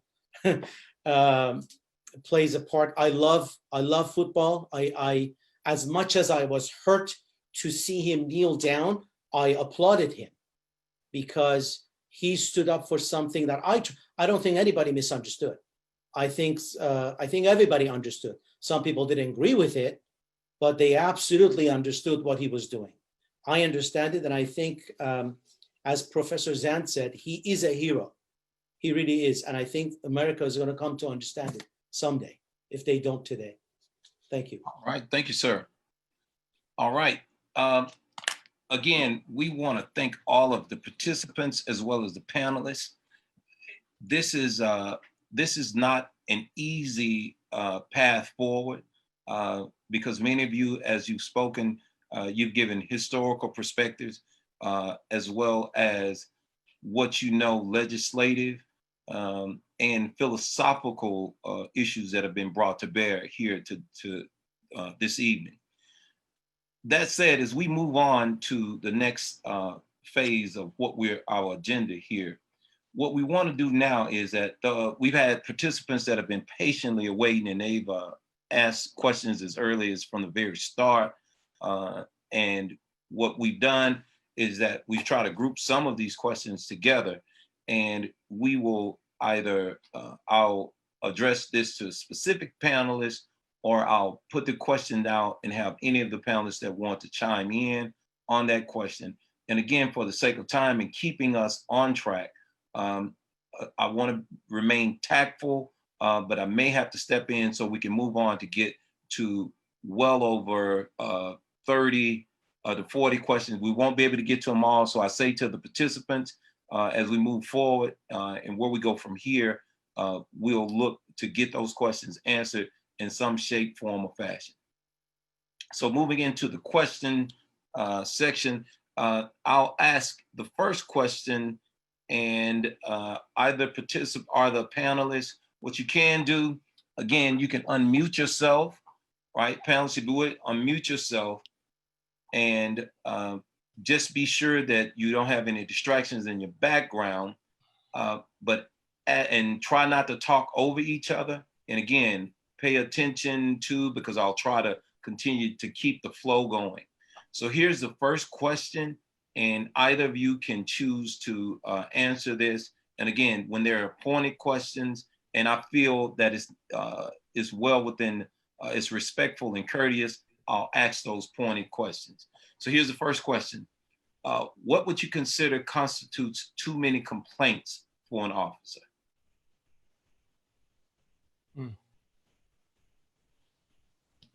I understand that question is pretty vague, but what we can— I'll take a shot at it. All right, give it a shot. It is not a question of quantity, because the assignment of the officer is going to draw different numbers of complaints. So that is really not a true reflection of the character of the officer. You have to understand how police works. And depending on your assignment, you're going to draw more complaints. If you're sitting behind the desk, you're not going to draw complaints. And we can't just look at quantity. One complaint, that police officer who walked by the gentleman who fell behind in front of him and cracked his skull, that should be the end of his career, plus a prosecution. So one complaint is one too many. But do not also forget that people do file complaints that are without merit. So I don't believe that you can just go by a numeric scale and say somebody who has 10 complaints, they are done. One complaint may be too many, and 10 complaints could be entirely meaningless and could simply be a reflection that this guy is the tip of the spear and he is on patrol every single day in rough neighborhoods. Thank you. Okay, thank you. So I need to chime in on this. I think that the number of complaints is an indicator of an officer's problem. And when you have, but you also have to look at the type of complaint. If it's a verbal, he talked bad to me complaint, that's one type of thing. If you're talking about excessive force, that's another type of complaint. Talking about lying on a report or other type of things, that's another type of complaint. So I do think that officers that have a propensity for misconduct, they continue to do it. Now, whether they're caught or not, it's another story. But if you have a history of complaints like this officer in Minneapolis, come back to the, where there's smoke, there's fire. Something's going on with this guy. Does he need counseling? Does he need help? Need retraining? Something. But something is making these citizens say, hey, this guy he's a jerk to me. He didn't need to be. He used his hands on me. He didn't need to be this heavy-handed. Whatever it is. I understand, Steve, you're talking about specialized units. Specialized units, some of them have a higher propensity. Vice, narcotics, gang units, they have a higher propensity for complaints, and also field patrol, same thing. But those specialized units have a belief that they can do what they want to do, and I see it a lot. Not only in the criminal cases that I get, the internal affairs cases. So yes, I think that if there's a number out there, I don't know there is no magic number. I agree with you that 1 could be really bad, 18 can be worse. Now, Mr. Glock, can you do this while you are answering this question? Because there have been a couple of questions that came in directly to you in terms of, you mentioned earlier about you being desensitized to show empathy. You had a certain posture. What was there a particular department? When did that training occur? When did you develop that posture as a police officer? What do you mean desensitized? Just based on what we're talking about today, or back when earlier, when you introduce yourself and you talk about your history as a police officer, you had that posture about when you went out in the field. All right. How did you develop that? And was it something that came in your training, or was it something that developed in your own department? And did you ever get to a place where you were able to show empathy? At times, yes, absolutely. But it starts in the training environment. We're in the academy, it's the gun culture. You're on, everybody's trying to kill you. Be careful, all this stuff. I understand that. We get to the field, we're in the field, and it's like, okay, what you learned at the academy is in the academy. Let me tell you how it is on the street, young man, okay? And that's how you get schooled. And depending on what type of training officer you've got, you can either get somebody who's really good and says, we're going to help some people today, or, we're going to go kick some ass today. We're going to take some people to jail today, and that's it. And I've seen it. I've done it. I've lived it. I'm not saying it's right. It's not right. But I mean, that's the reality that we live in today as police officers. That's what it is.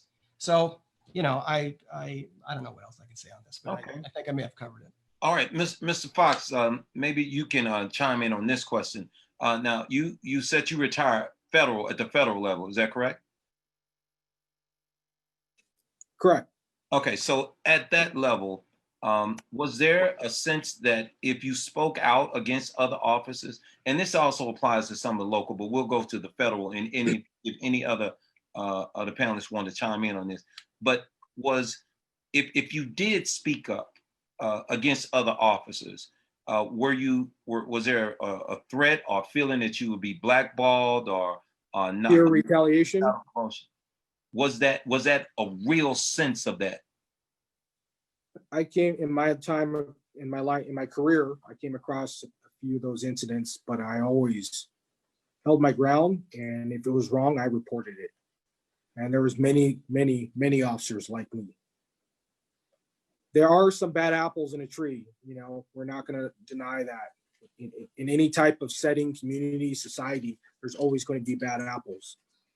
But what society needs to understand is that there are many officers out there that they don't stand for that, and they're trying to make the change because they themselves, like me, had grown up with such incidents like racism and the knowledge and understanding of police brutality. So we ourselves tried to make that change. So yes, there have been incidents where there's a degree of fear of retaliation, but I've seen it with my own eyes.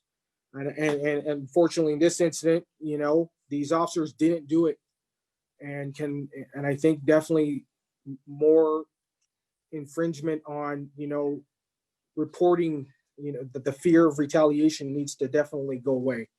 You know, because officers definitely should be reporting misconduct, you know, evidence violation procedures, any type of thing that goes against policy must be reported. I am totally 100%, you know, I agree with that. All right, thank you. Mr. Hicks and Mr. Matthews, maybe you both can chime in and give your perspective on this. Will we see the day where communities begin to trust the police officers and the relationship between the communities that have had such a long history of either police brutality or that mistrust and that cynicism toward law enforcement? Do you believe that we'll see the day where people set aside those long held beliefs and we do come together as brothers and sisters and build those communities and develop those kinds of relations where that will automatically reduce police brutality and incidents that we've seen in our most recent times? Again, it goes back to my comment of history and hope. Do I see that day as I sit here today? No. Do I want to see that day? Yes. But again, history has taught me differently. We're talking about over 400 years of dealing with the impact of the police's policing of African Americans. If you go back to slavery, who was called upon when a Black slave escaped? It was the police. Who was the one that returned that Black slave to the master? It was the police. When you get to the Reconstruction era, who are the ones to enforce the laws against these Blacks? It's the police. When you go to the 60s and you're dealing with the civil rights marches and the sit-ins, who's the ones throwing or turning the water hoses on the people that are protesting peacefully? It's the police. Who are the ones that are beating up those that are sitting at the luncheon counters, again, peacefully? It's the police. We go to 1992 and the riots, right? Where does that all stem from? Because LA and the Black community was fed up on being mistreated by the police. Here we are in 2020, and we're still having the same conversations about the police and the way that they patrol and treat Black men and Black women. It is the same conversation we've been having for hundreds of years. I don't expect that 100 years gets erased. I don't expect that just because Barack Obama was president, that all of a sudden we are a colorblind society. I don't buy into that narrative. And until I see something more systematically changed within the structure of police, I believe we're going to continue, sadly, to see more George Floyds. We're going to continue to sadly see more protests, and we're going to continue to sadly see more violence. And I'll defer now to Mr. Matthews, my buddy. Thanks, Jamon. I'm hopeful. I'm cautiously optimistic. So I guess two things. One, I went to a protest recently and it was just really moving. I think I'm always more hopeful in like what the next generation brings. And I saw an organized, peaceful, multiracial coalition of mostly young people. And I just think with every generation, they're less racist, they're less homophobic, they bring in, I think, a new, fresh energy, and I'm hopeful for. But I think the challenge is, to Jamon's point, is that we have a tendency to really focus on individuals and like kind of tinker at the margins and think about, and I get it, like we are a very individualistic society, but I actually appreciate some of the comments about the role that capitalism plays too, because ultimately you're dealing about power structures. And I think not only has law enforcement been tasked with returning slaves or enforcing like a racial hierarchy. But even around the same era in the North, immigrants enforcing laws against each other using law enforcement, right? Like it was like always this hierarchy. And I think if you don't address the actual power dynamic in communities and the fact that like there's a reason why certain communities are over policed, right? Like it's a system of control. And so until we think very critically about like what we want those systems to look like and what we think true equality looks like, and not just dealing with police, but in terms of, yeah, like you mentioned, education, economics, all of that, I don't think we're going to get there. But I do think there's enough people starting to think in that way that maybe we could. And then lastly, there was another point that Jamon made that I wanted to address. Oh, like racism, right? So like I think you always often hear, and Mark, you know, correct me if I'm wrong, I was never a police officer, but you hear guys and say like, I'd rather be judged by 12 than carried out by 6. So if you combine like a militaristic culture, this idea of like us versus them, and you combine that with like fear of blackness, right? Like I don't go out of the house in black hoodies running, like, because you have to understand that I fear that I could be a hashtag at any moment, right? And so as long as that's a thing, as long as like there's this fear of blackness, and it doesn't exist everywhere, because I've lived in other places where there's racism, but it's not fear-based. It's more of like colorism and she has bad hair, good hair, like that stuff. And so I think until you address fear of blackness, of black men specifically, we're gonna have some problems. All right. Well, thank you. The next question, Miss Holly, maybe you can address this question. It sounds cliche-ish to say, or to use the definition as we understand of insanity, is doing the same thing over and over and expecting different results.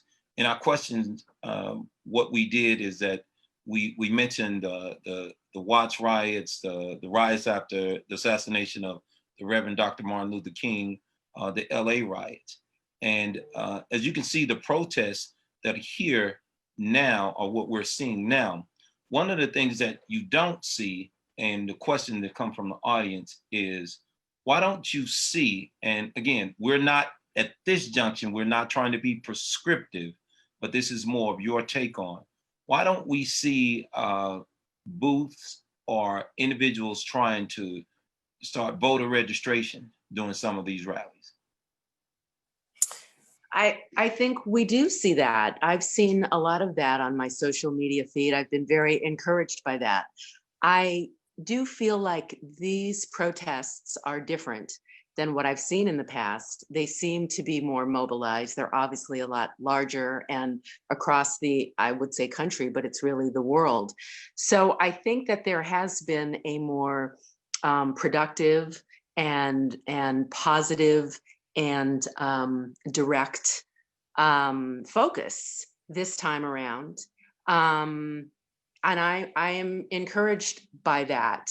And if I could just very briefly speak a little bit about what was just said about community policing, you know, one of the things that I think would be really helpful, and I wonder what the former police officers have to say, is that if the police had lived in the communities that they policed, whether that would make a difference. It seems that it would.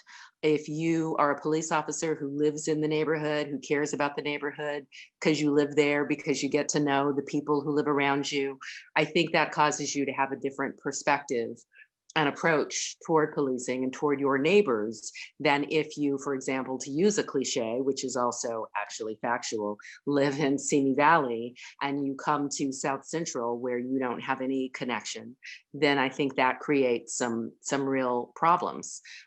So I'm encouraged by the idea of community policing if it means the police live in the neighborhood in which they work. All right, any of the panelists want to follow up on Ms. Holly's comments? Yes, if I may.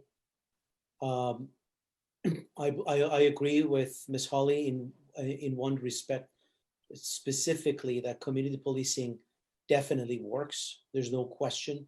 I don't think, just speaking from somebody who was for a time in law enforcement, I don't think officers feel safe arresting people where they live. I don't know if that might work, but there's no question on my mind. And I think LAPD, at least at the time that I was there, was trying this.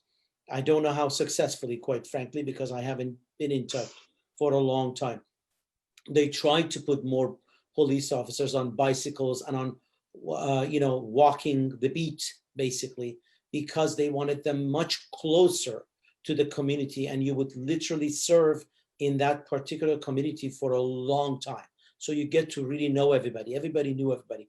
If they do more of that, I think it's going to be very helpful, frankly. Okay, Professor. Now, Mr. K, while you are there, one of the questions is in reference to collective bargaining. And we know that unions exist to try to help its members get fair compensation, fair wages.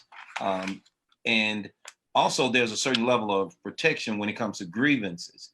So how do you feel that the collective bargaining agreements and the process of the unions and the contract and the police union protecting, on one hand, protecting police officers that we see that are involved in these types of incidents, and at the same time they're fighting to get these police officers their rights and their benefits.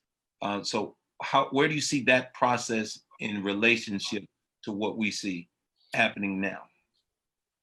I think there should be a balance. There should be a balance in that officers, as well as those who complain about the officers, must be heard. It may be costly, so be it. So there should be I believe it was Mr. McLaughlin that mentioned that there should be a specific unit investigating and perhaps prosecuting. And at the same time, definitely the officers should also be represented, because as Professor Zant and some of the other panelists mentioned, and I saw firsthand, a lot of the complaints are just, quite frankly, nonsense. We get complaints as lawyers too. You all know it, the ones that are lawyers. Most of it is just nonsense. So there's no question that they will try very hard to protect the officer. And I think as long as there's a balance and both sides are heard without bias or prejudice, then that's a good starting point. All right. Well, this is a segue into a question for Mr. McLaughlin. You mentioned earlier that it was maybe in the training that some of the trainers taught the young cadets, or it was part of the just overall belief that everyone is trying to kill them, or they were out to be killed. And we know that with that type of mindset that we won't be able to move the needle toward reconciliation. So how do we get there? What will it take to change that paradigm, that police officers are out to protect and serve, not just to prevent themselves from being killed every day? You know, officer safety is a major component of being a police officer, and that's what you're trained to take care of yourself and your partners. There's no doubt it's a difficult job, and there are people out there that are absolutely out to get us, no doubt about it. But not everybody, and I think that's a smaller percentage. It's not the majority.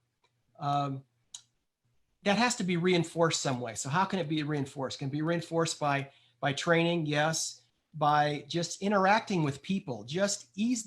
Hey, hi, how's it going? What's going on here? You know, just having a cup of coffee with somebody, just getting to know people. Talking about community policing.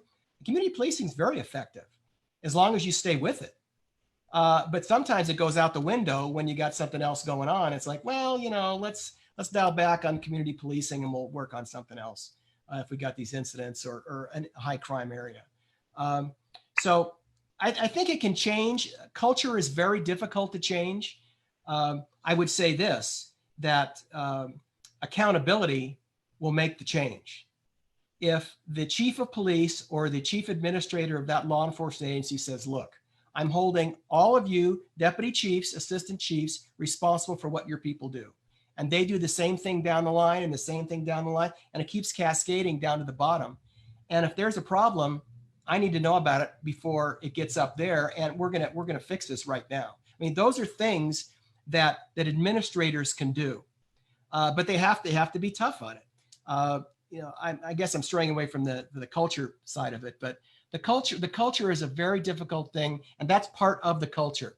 Is if they're trying to kill me. I mean, that's the way it was in my academy class. I don't know about you, Mike, on yours, and Steve on yours, but I know that was a big part of it. It was officer safety. So, you know, I think there's a possibility that we can resolve it in the future. All right. Well, thank you for that. Now, Ms. Holly, Mr. Zane, maybe you can weigh in on this. Now, what we have not done and what we don't plan to do at this junction is to be prescriptive in this conversation in terms from the University of West Los Angeles desire to host this dialogue. And we know that anytime we engage in politics and it can stray. But one of the questions that we have had or that has been posed is about the election of the DAs. And DAs are criticized for not prosecuting the police officers, and majority have been people of color, even when the evidence has been presented and the laws have been violated. So what is the message that you say to the DAs, the ones that are elected to uphold the rule of law and to do their jobs, and in the same token, have to balance out protecting the lives and prosecuting? So what do you say to them in the midst of times like this? If you unmute yourself, Mrs. Holly and Mr. Zane. You know, DAs, prosecutors are there to bring charges against people who break the law or who they believe have broken the law. And that should apply to police officers as well. And I understand that it's complicated for DAs who are elected because most of their witnesses are police officers. And so they need to have relationships with the police, positive relationships with the police. But in my view, that cannot stand in the way of their doing their job, which is to prosecute people who break the law. And, you know, here in LA, there have been many officers who have not been prosecuted, at least in one occasion I can think of, where even the chief of police said that the shooting was out of policy.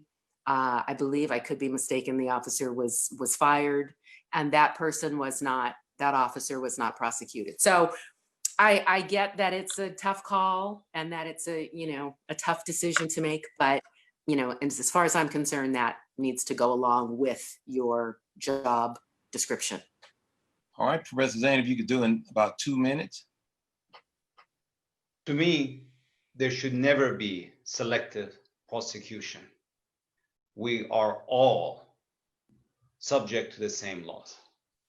And for any DA to bring that into the calculus of the decision of whether to prosecute or not, based on the defendant being a police officer, that's simply wrong. And until we convey the message to society that nobody, and we are seeing this at a federal level too, nobody is above the law. And that has to be sacrosanct. And first and foremost, for any prosecutor, has to be equal application of the law, irrelevant of the vocation of the defendant, without which the very fabric of our society starts falling apart. Thank you. All right. Now, just as part of what we asked in the framework for this panel, the question number 6 about Colin Kaepernick, one of the questions that was posed from the participants was in reference to the 911 call, the erroneous 911 call that was made by Central, the white woman in Central Park. Now we know what's at stake. We know what the statistics say. So that said, yes or no, and so I'll go down the road. I'll go down the list of panelists. Yes or no, should a community member that makes that type of erroneous call on a Black man with whatever their intentions are, should they be prosecuted for a crime or misdemeanor for doing so? So, Ms. Holly, yes or no? Yes. Mr. McLaughlin, yes or no? Yes. Mr. Zan, yes or no?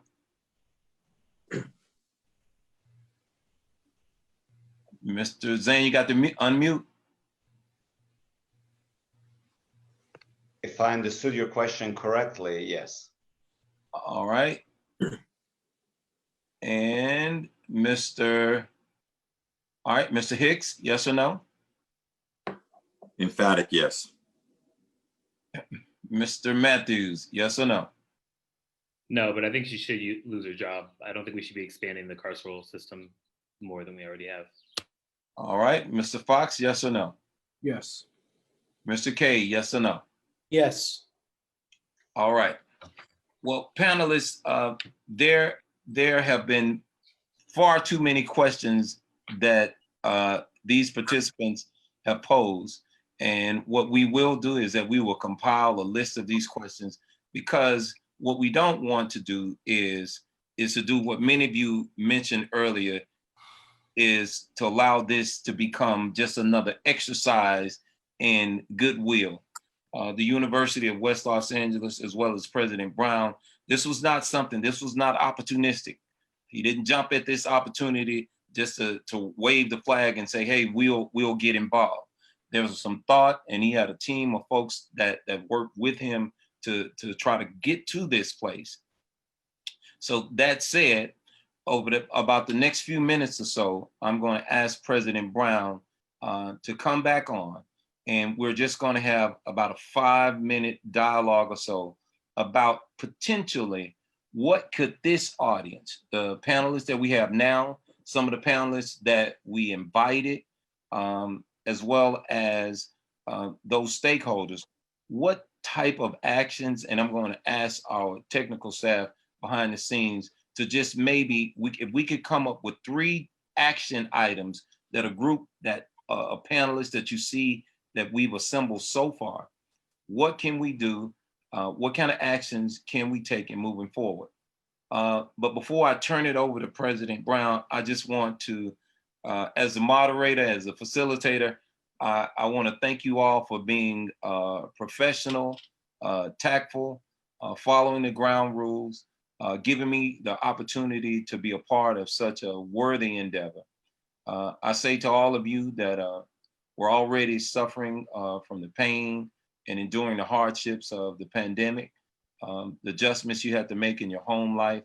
Many of you have lost loved ones, have been a couple degrees separated from someone that you lost. I say to you that my heart goes out to you. As a young man coming from Mississippi and spending 21 years in the military and having landed here in Los Angeles, being grateful for the moment and being here, being grateful to be a part of it, and most grateful to be asked to be a moderator and facilitator. I thank you all for showing me the courtesy of what we've been able to accomplish today, which is having a crucial conversation. So I again, as I sign off and I turn it over to President Brown first to give about 5 minutes of where can we go, and then he'll end with some closing remarks. I just salute you all, and I thank you so very much for being kind, gracious, patient, and professional. Thank you all. President Brown, I turn it over to you. Thank you, Professor Martin. I'm overwhelmed. First of all, let me thank you as our moderator. We put a lot of thought into this program. We put a lot of thought into the format of it. We put a lot of thought into the questions. We put a lot of thought into the panelists. And I think that that was demonstrated by the quality of comments and insights that were provided today. And I'm beating the chest of our UWLA family because I'm so proud of us. UWLA is a vehicle for knowledge and social economic change through education. That's what we're all about. And I think that that was really demonstrated today by our panelists, by our moderators, and also the behind the scenes people. There were a lot of people who contributed to this that unfortunately many of you have not seen. Dean Figberg, Troy Brown, a number of people behind the scenes, Jesse Aldaba, who worked tirelessly over the course of the last week to make this program come together, because we wanted to put together a quality presentation. And so I'm so thankful. I know most of the panelists personally. I think without exception, I've had a chance to speak to each of you in some form or another. Holly, Sean, and I go way back to her days at the Cochran Law Firm, and I predate all of you in the legal profession. And I was actually involved in the 1965 civil rights riots, and almost got killed in that event. So this was born out of the moment. This was born out of what we feel is our obligation and commitment to our community, and we are not going to shy away from that commitment. You guys know me well enough. Most people know me well enough. We're not going to back away as an institution to making certain that these issues are given an opportunity to be aired. We will not back away from the ability of this institution to be used as a platform for social economic change. We're not just going to stand by idly and have a voiceover, if you will, without making certain that some of this gets translated into formal action. I think all of you know me well enough that we're not just going to stand by and listen to the words. We're going to try to figure out how to make this really affect social economic change. Having said that, we set up a email address. Everybody can take it down. It's wcb@uwla.edu. wcb@uwla.edu. And what we'd like to encourage all of you to do is to comment on this program. Tell us how it affected you. Tell us how we can, effect change through it. And what we're going to do is we're going to build a wall. And on that wall, we're going to put your comments, and we're going to put your responses on that wall for all to see. And so we can determine what reactions and which way we're going to go. I didn't know how this was going to happen. I think that perhaps most of you have read my message that I sent out this weekend.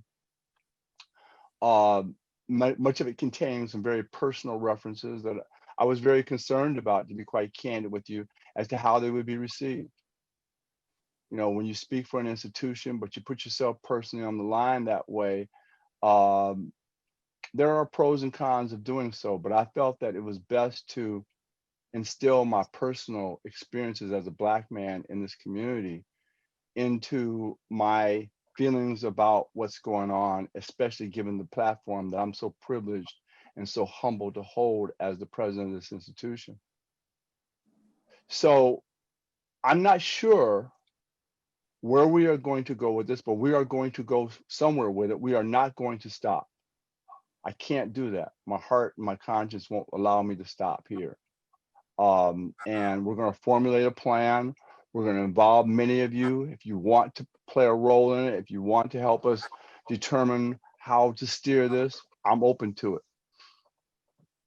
But we are not going to stop here, because this systemic problem has got to change. It's got to change. It's got to change within my lifetime.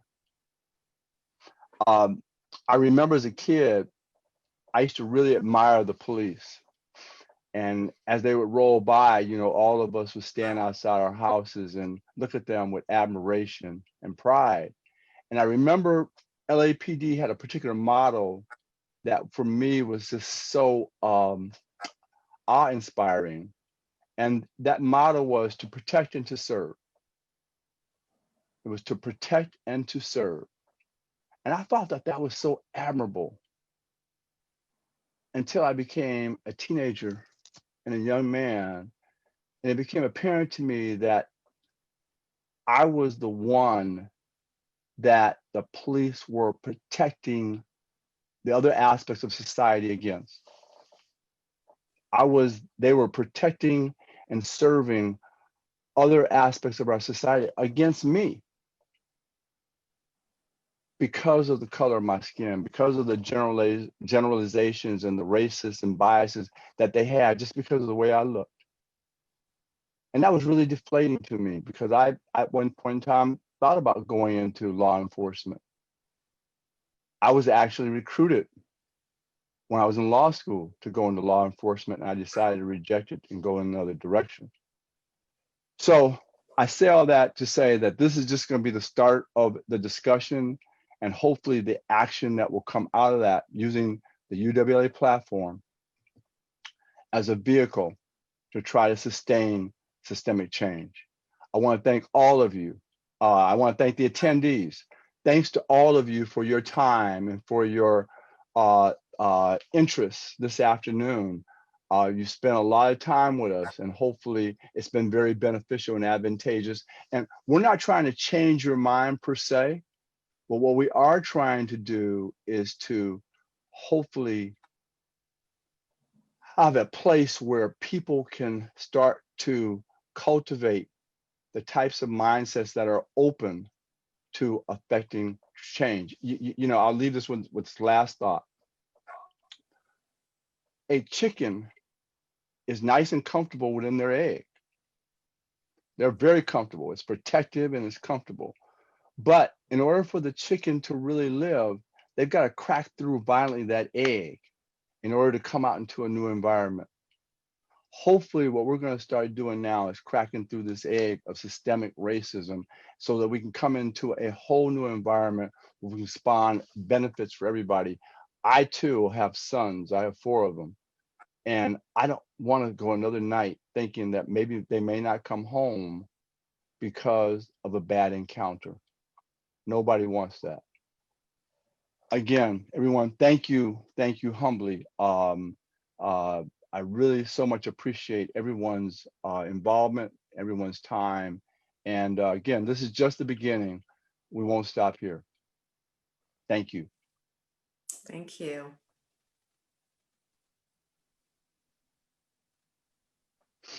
Thank you.